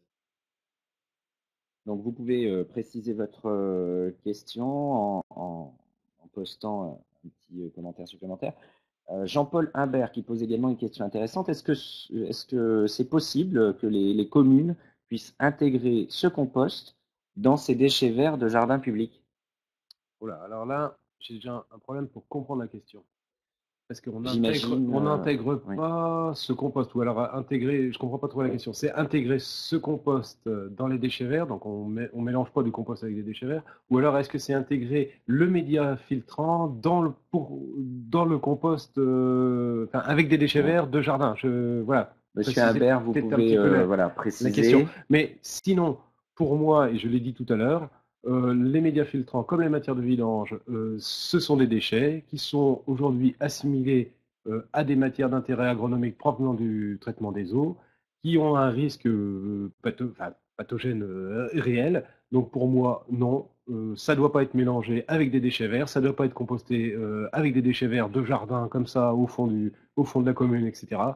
Ça doit être composté sur une installation classée, agréée et qui prouve que les montants en température sont bien réalisés de façon à hygiéniser le compost. Oui, donc là, le complément, c'est intégrer les deux ensemble. Donc effectivement, vous venez de répondre. Céline Soucia, lors des renouvellements des marchés avec les sociétés de vidange, dans le cadre de la compétence entretien, il sera essentiel d'intégrer le pompage des médias filtrants. Cela permettra aussi de mieux maîtriser les coûts pour l'usager. Oui, c'est effectivement une excellente. Alors, je sais pas, je pense pas que ce soit une question, mais une excellente remarque. remarque, puisque aujourd'hui, les collectivités qui ont des contrats avec les vidangeurs pour obtenir des prix préférentiels, c'est uniquement sur les matières de vidange. Ce coût est lié le plus souvent non pas à un temps de pompage, mais plutôt à un volume. Donc, je crois que dorénavant, en tout cas, si j'étais une société de vidange, on ne peut plus maintenant raisonner, si vous voulez, en quantité de médias. Enfin, c'est l'expérience qui me fait dire ça, puisque entre un média organique, pour faciliter les choses, tous les deux, avec des granulométries différentes, un média qui va être plus aérien, un média qui va être plus colmaté, vous pouvez vite passer du simple au triple, voire plus au niveau du temps. Donc ça, c'est quelque chose qui est important pour pas qu'il y ait de mauvaises surprises ensuite dans les factures. Donc je crois que encore une fois, par cette étude, l'idée est quand même de susciter pas mal de questions, d'interrogations ou de précision dans les marchés que vous allez passer, puisque il ne faudrait pas éviter de mauvaises surprises. Toutes les sociétés de vidange, à ma connaissance, n'ont pas encore mesuré, j'allais dire, ce nouveau métier. Non, ça reste quand même de pomper, d'évacuer un média. Mais ce n'est pas chose aussi simple qu'un média, enfin un déchet plutôt liquide, tel que les matières de vidange. Merci. Mathieu Vigneron pose une question. Alors là, il va falloir se projeter Voilà. dans 30 ans, 50 ans. Il y aura toujours du xylite de commercialisé, point d'interrogation. Pas de risque d'épuisement de ce média.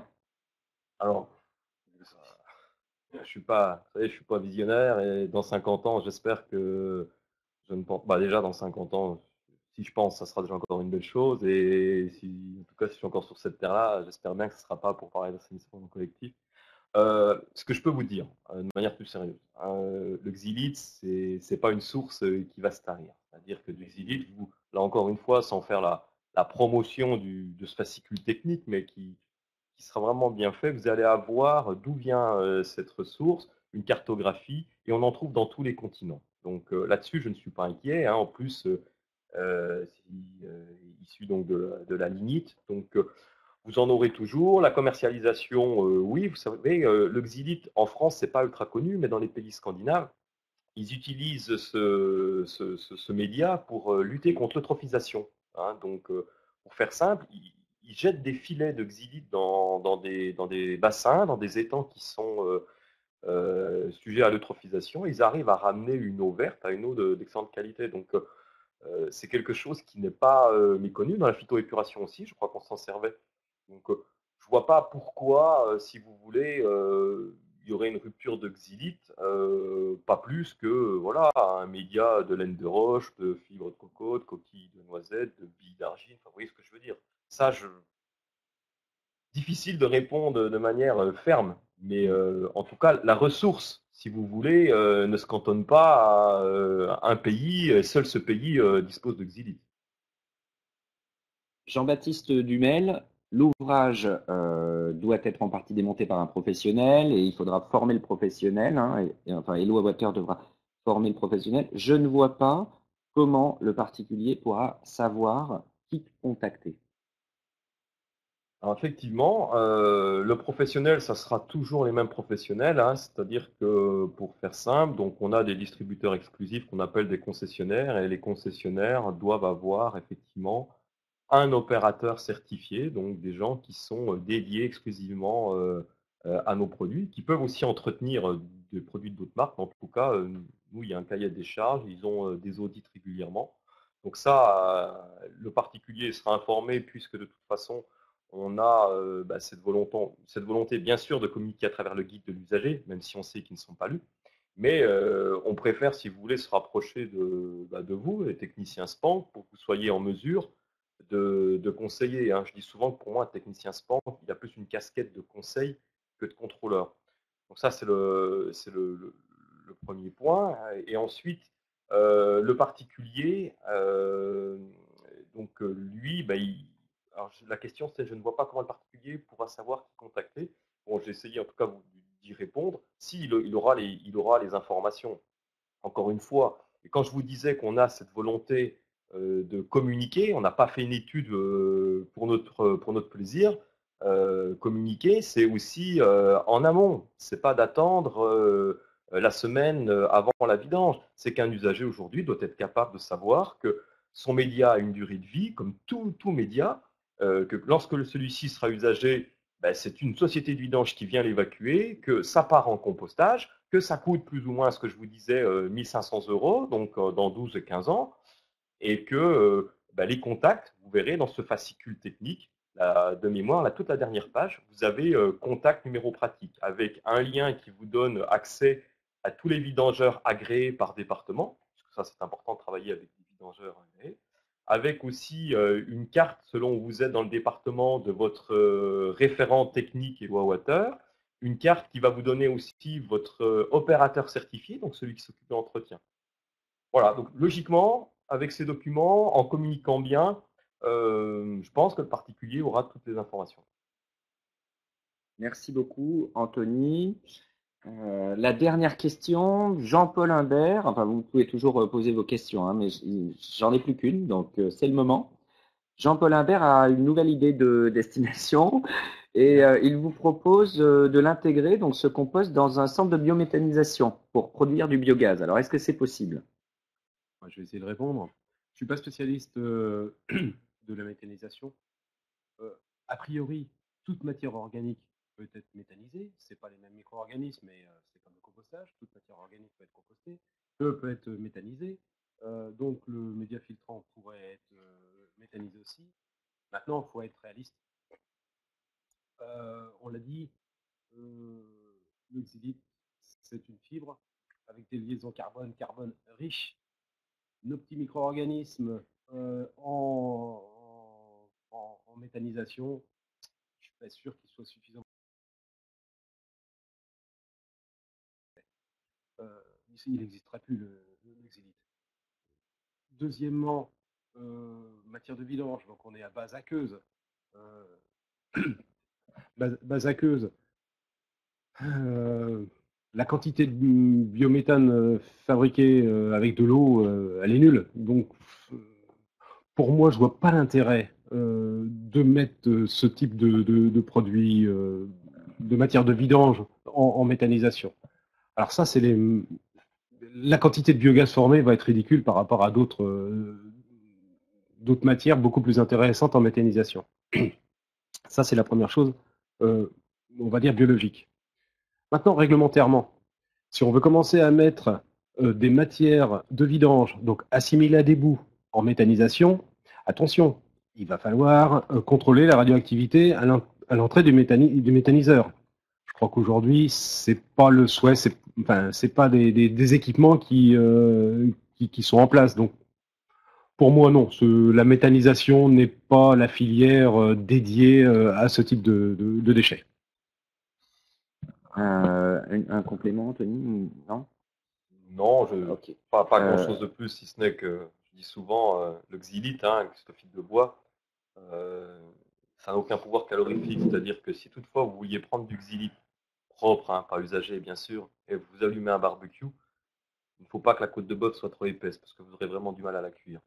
Ça ne libère pas de chaleur. Voilà. Alors, Bruno Parmentier, pour information, en région Wallonne, en Belgique, le contrat des systèmes d'épuration individuels est devenu obligatoire depuis le 1er janvier 2017. Mais Monsieur Borel en est très informé, je suis sûr. Est-ce que vous avez une petite remarque sur cette information?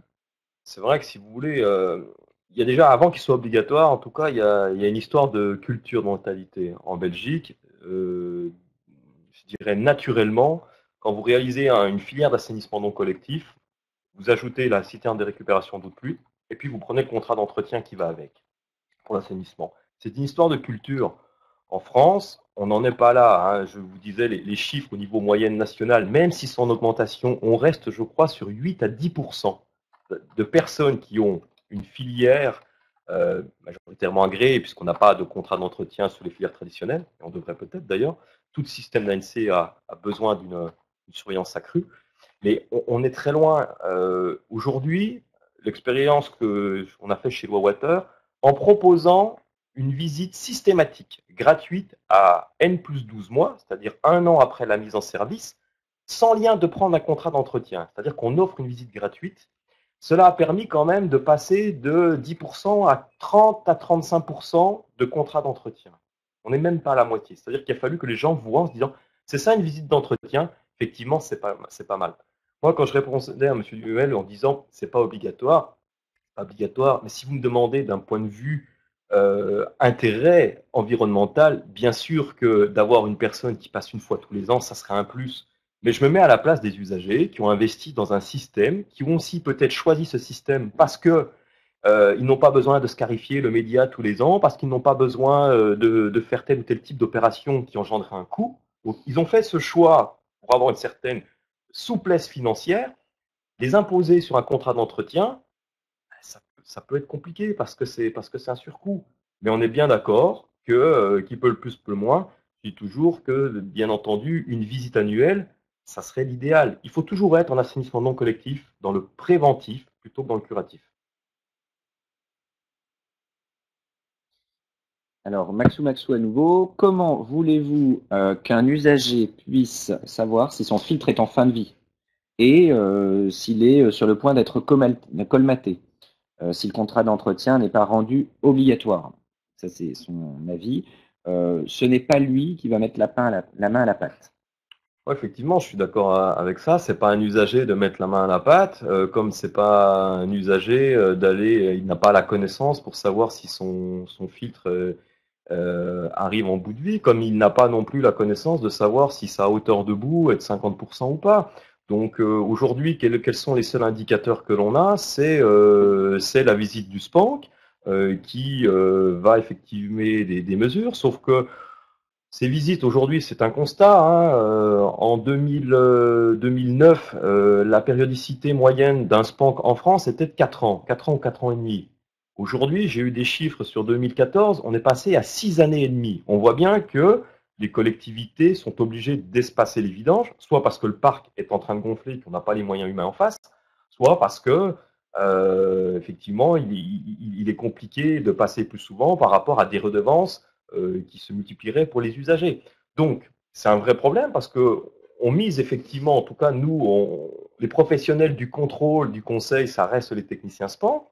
Donc, si un technicien passe tous les 6 ans, 6 ans, c'est pas facile. Là encore, mais je ne vois pas comment on peut faire d'autre, mais en tout cas, dans le fascicule dont je vous parlais, on a développé une partie. Ce fascicule, on l'a aussi développé avec des techniciens SPAN qui nous ont dit voilà de quoi j'ai besoin. Et dans ces points, on avait quels sont les indicateurs visuels qui peuvent me laisser supposer que prochainement, le média sera remplacé. Donc, on a mis ces indicateurs, effectivement, soit visuels, soit par des petites manipulations de terrain, type un test bandelette dans les flancs de sortie.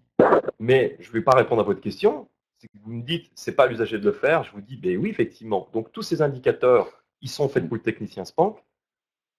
Je ne vois pas comment on le fera, mais hormis si ce n'est par un contrat d'entretien. Après, contrat d'entretien, je me suis exprimé dessus, je ne reviendrai pas dessus. C'est ce que disait c'est ce que dit aussi Guillaume Philippe. Un indicateur de colmatage permet de savoir quand le média est colmaté. Maxou à nouveau. De plus, comment pouvez-vous valider qu'il n'y a pas de scarification à la mesure où une croûte se formera en surface du filtre, graisse, etc. Ben ça, c'est en tout cas, moi, j'en ai pas connaissance. Si vous avez des filtres compacts avec des couches de graisse importantes, je serai preneur de vos retours. Les flottants, les graisses sont piégés dans le premier compartiment qu'on appelle un pré-traitement, comme les matières de vidange. On a ce qu'on appelle un fusible de sécurité qui est un pré-filtre, qui va justement jouer ce rôle d'éviter des parts de graisse ou d'autres matières sur le filtre.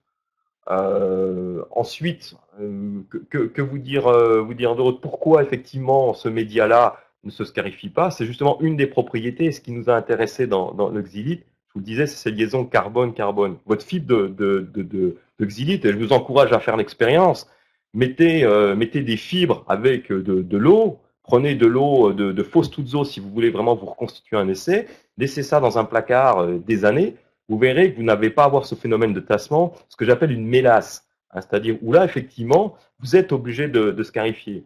Les propriétés, le carbone, vous le connaissez, on l'utilise dans l'automobile, c'est quelque chose qui est ultra résistant. Donc votre fibre n'aura pas ce côté, si vous voulez, à se dissoudre, comme on avait le problème avec les premiers sables, les sables calcaires, hein, qui étaient dissous dans l'eau. On avait effectivement des risques de colmatage. Bon, une fibre de xylite, ça fait partie de ses atouts. Donc, c'est un média où vous n'avez pas l'obligation de scarifier de manière annuelle.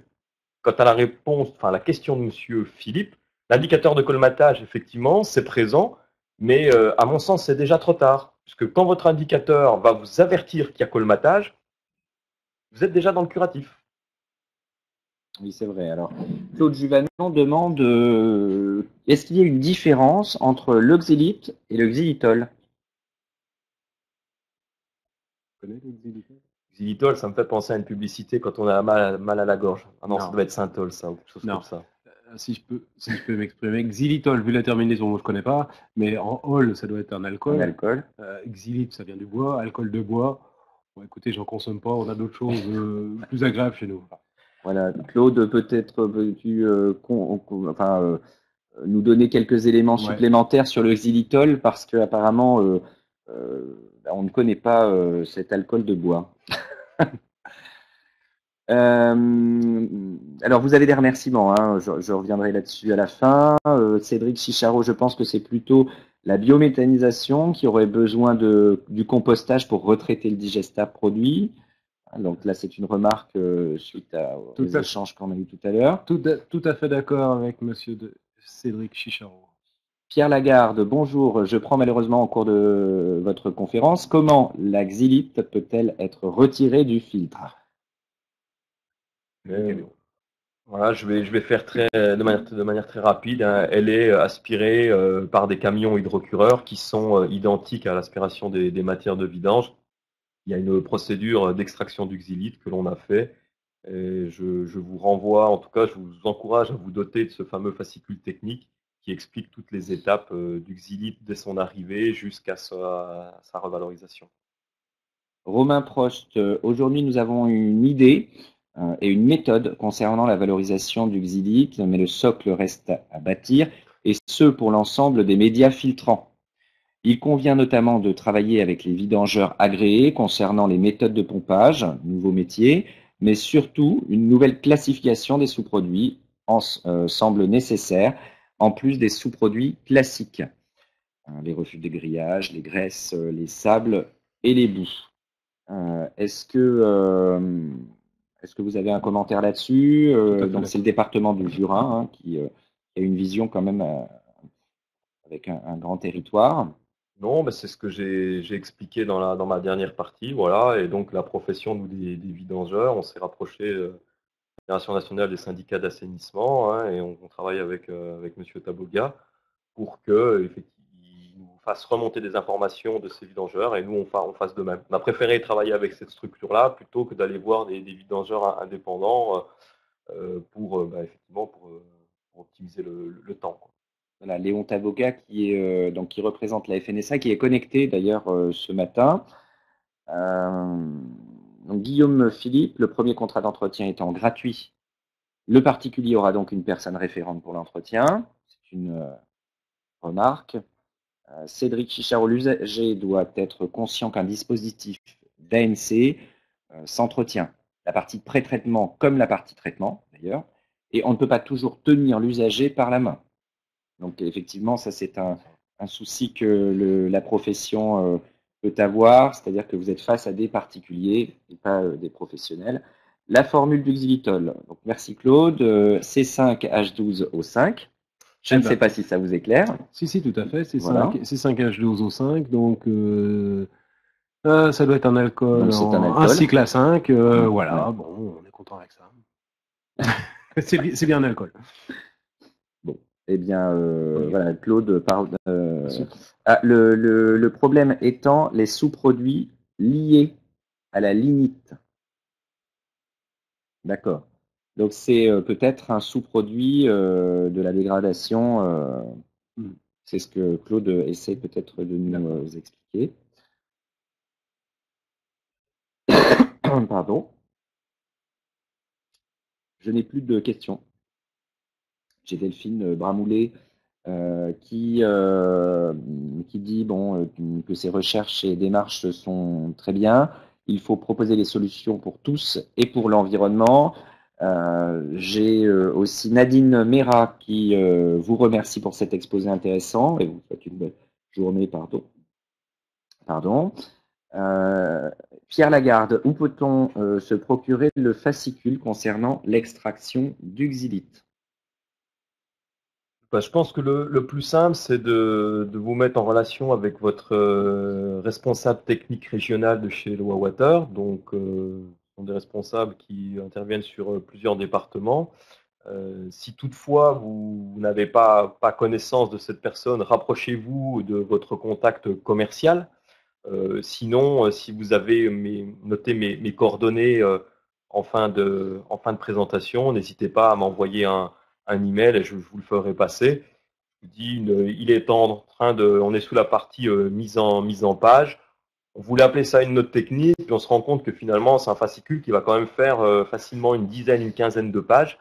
Mais ça synthétise tout ce qu'on a aujourd'hui sur le xylite, c'est-à-dire la fiche scientifique du xylite. Et là, maintenant que je vois la formule, effectivement, je me dis, ben, elle y est, cette fiche-là. Donc ça a été développé, cette fiche xylite, par nos collègues de la recherche et développement. Vous avez plutôt des gens qui voudront se spécialiser sur comment on l'extrait, hein, toutes les manipulations de terrain, le temps que ça prend. Vous avez effectivement cette partie-là. Une partie qui est le rapport de compostabilité, hein, qui est un rapport de plusieurs dizaines de pages, ce que nous, on a essayé aujourd'hui de vous présenter. Voilà, donc je crois qu'avec ce document-là, ça donne quand même une bonne vision de ce que effectivement on peut faire du xylite depuis son arrivée dans la station d'épuration jusqu'à son retraitement. Et si je devais boucler, en tout cas, j'ai envie de dire que la boucle est bouclée avec le xylite. N'oublions pas que le xylite à la base est un déchet, hein, vous parliez de lignite, qu'on va réutiliser pour effectivement traiter des eaux, et de ce nouveau déchet, effectivement, on va le retraiter pour en faire ce qu'on appelle du compost, qui est un produit noble. Bruno Parmentier, les vidanges de cuves de pré-traitement et du xylite peuvent-elles se réaliser en même temps et donc avoir un mélange des deux sous-produits? Oui, c'est une excellente question. Oui, c'est possible. Donc, on va dire techniquement, ou aussi bien d'un point de vue composant. Maintenant, la réflexion que je me posais, c'est est-ce que ça se fera dans la pratique? Parce que quand on commence de discuter un peu avec des vidangeurs, déjà ils nous disent, allez, admettons que je vidange ma fosse Tuzzo, donc en amont de 3000 litres, hein, je pars sur un modèle courant, il faut déjà que je tombe plus ou moins dans la même période, j'ai ma fosse à vidanger plus le xylite, hein. D'un côté on va dire 12 ans, de l'autre côté 3 ans. Donc déjà, est-ce que ça se fera en même temps?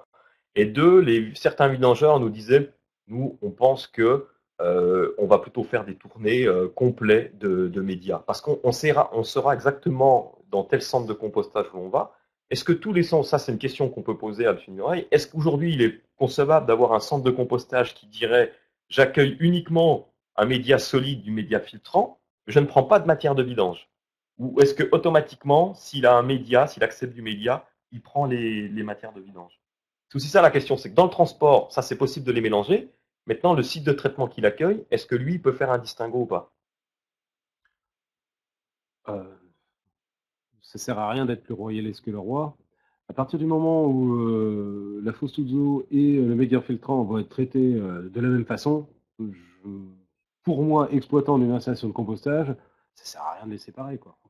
Ils peuvent être livrés dans le même camion, quoi. Je veux dire, ça me pose pas de souci plus que ça. Cédric Chicharo dit que le problème des mélanges des deux est aussi de savoir si les centres de compostage à proximité sont adaptés. C'est ça. Effectivement, ça,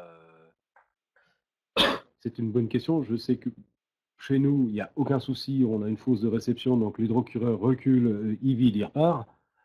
Après, une fosse de réception sur un centre de compostage, excusez-moi, mais c'est la fosse à lisier du grand-père. C'est quand même pas bien compliqué à construire sur un centre de compostage. Eh bien, Claudia Rénal vous remercie beaucoup aussi pour votre exposé clair et net.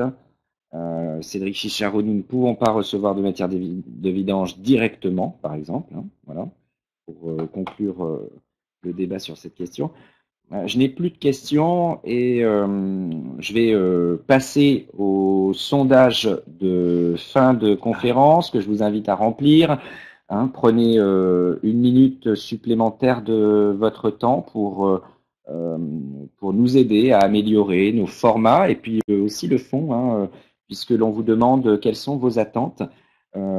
Si vous étiez plusieurs, alors je tiens vraiment à le préciser, hein, si vous étiez plusieurs, vous voyez, j'ai déjà une réponse et la réponse est 1. Donc, on vous demande si vous êtes plusieurs et seulement si vous êtes plusieurs, pourriez-vous nous donner le nombre et les noms des personnes qui ont suivi cette conférence, puisque vous le savez, à la fin de l'année, on adresse un bilan à votre collectivité et puis vous recevez aussi des attestations de formation. Je remercie la compostière pardon, de l'Aube et je remercie également Eloi Water donc d'avoir pu traiter ce sujet et vous apporter des éclairages. Mais on voit parmi vos questions, hein, vous avez ce besoin aujourd'hui de savoir quel sera le devenir des médias. Alors pour le xylite, l'étude est faite. Effectivement, peut-être que les autres filières vont se lancer. Ça va peut-être impulser aussi une autre dynamique. Et puis à ce moment-là, on pourra très bien présenter ces résultats. Mais on voit aujourd'hui que le sujet est vraiment d'importance. Et puis, Eloi Water vous informera de toute façon de la suite de cette étude et de l'impact que ça a pu avoir, hein, puisqu'on en est aux prémices de la compostabilité du xylite. Oui, c'est ça, ben, prémisse, mais au moins, voilà, c'est ce que je dis. On va continuer. Les assises ont été annoncées à Limoges 13-14 septembre. Je ne sais pas si c'est officiel, mais quasiment. En tout cas, on a soit cette volonté de refaire un atelier sur cette compostabilité. J'espère en présence également d'autres personnes, membres du comité de pilotage, hein, l'agence de l'eau, la chambre d'agriculture. Et bah, pour ceux qui souhaiteraient effectivement reparticiper ou pouvoir poser d'autres questions, et on se retrouvera donc à cette occasion-là. Voilà. Merci beaucoup, Anthony Borel. Merci, Monsieur Ninorel. Merci à vous. C'était Merci. un plaisir de vous recevoir et merci à tous les participants. Vous étiez plus de 114, je crois, au dernier chiffre inscrit et connectés, vous étiez 75. Vous savez que d'ici une semaine maximum, vous aurez la vidéo à la demande qui sera disponible avec les supports de présentation. N'hésitez pas à passer le message. Et dernière remarque, donnez-moi bien les noms des personnes ayant participé à côté de vous, hein, dans votre bureau, pour que nous puissions leur adresser leur attestation de formation. Et pour la personne qui n'était pas vraiment satisfaite, je vous propose de laisser un petit commentaire pour que nous puissions répondre au mieux à vos attentes. Merci à tous. Merci. Très bon appétit, très bonne Merci. fin de journée.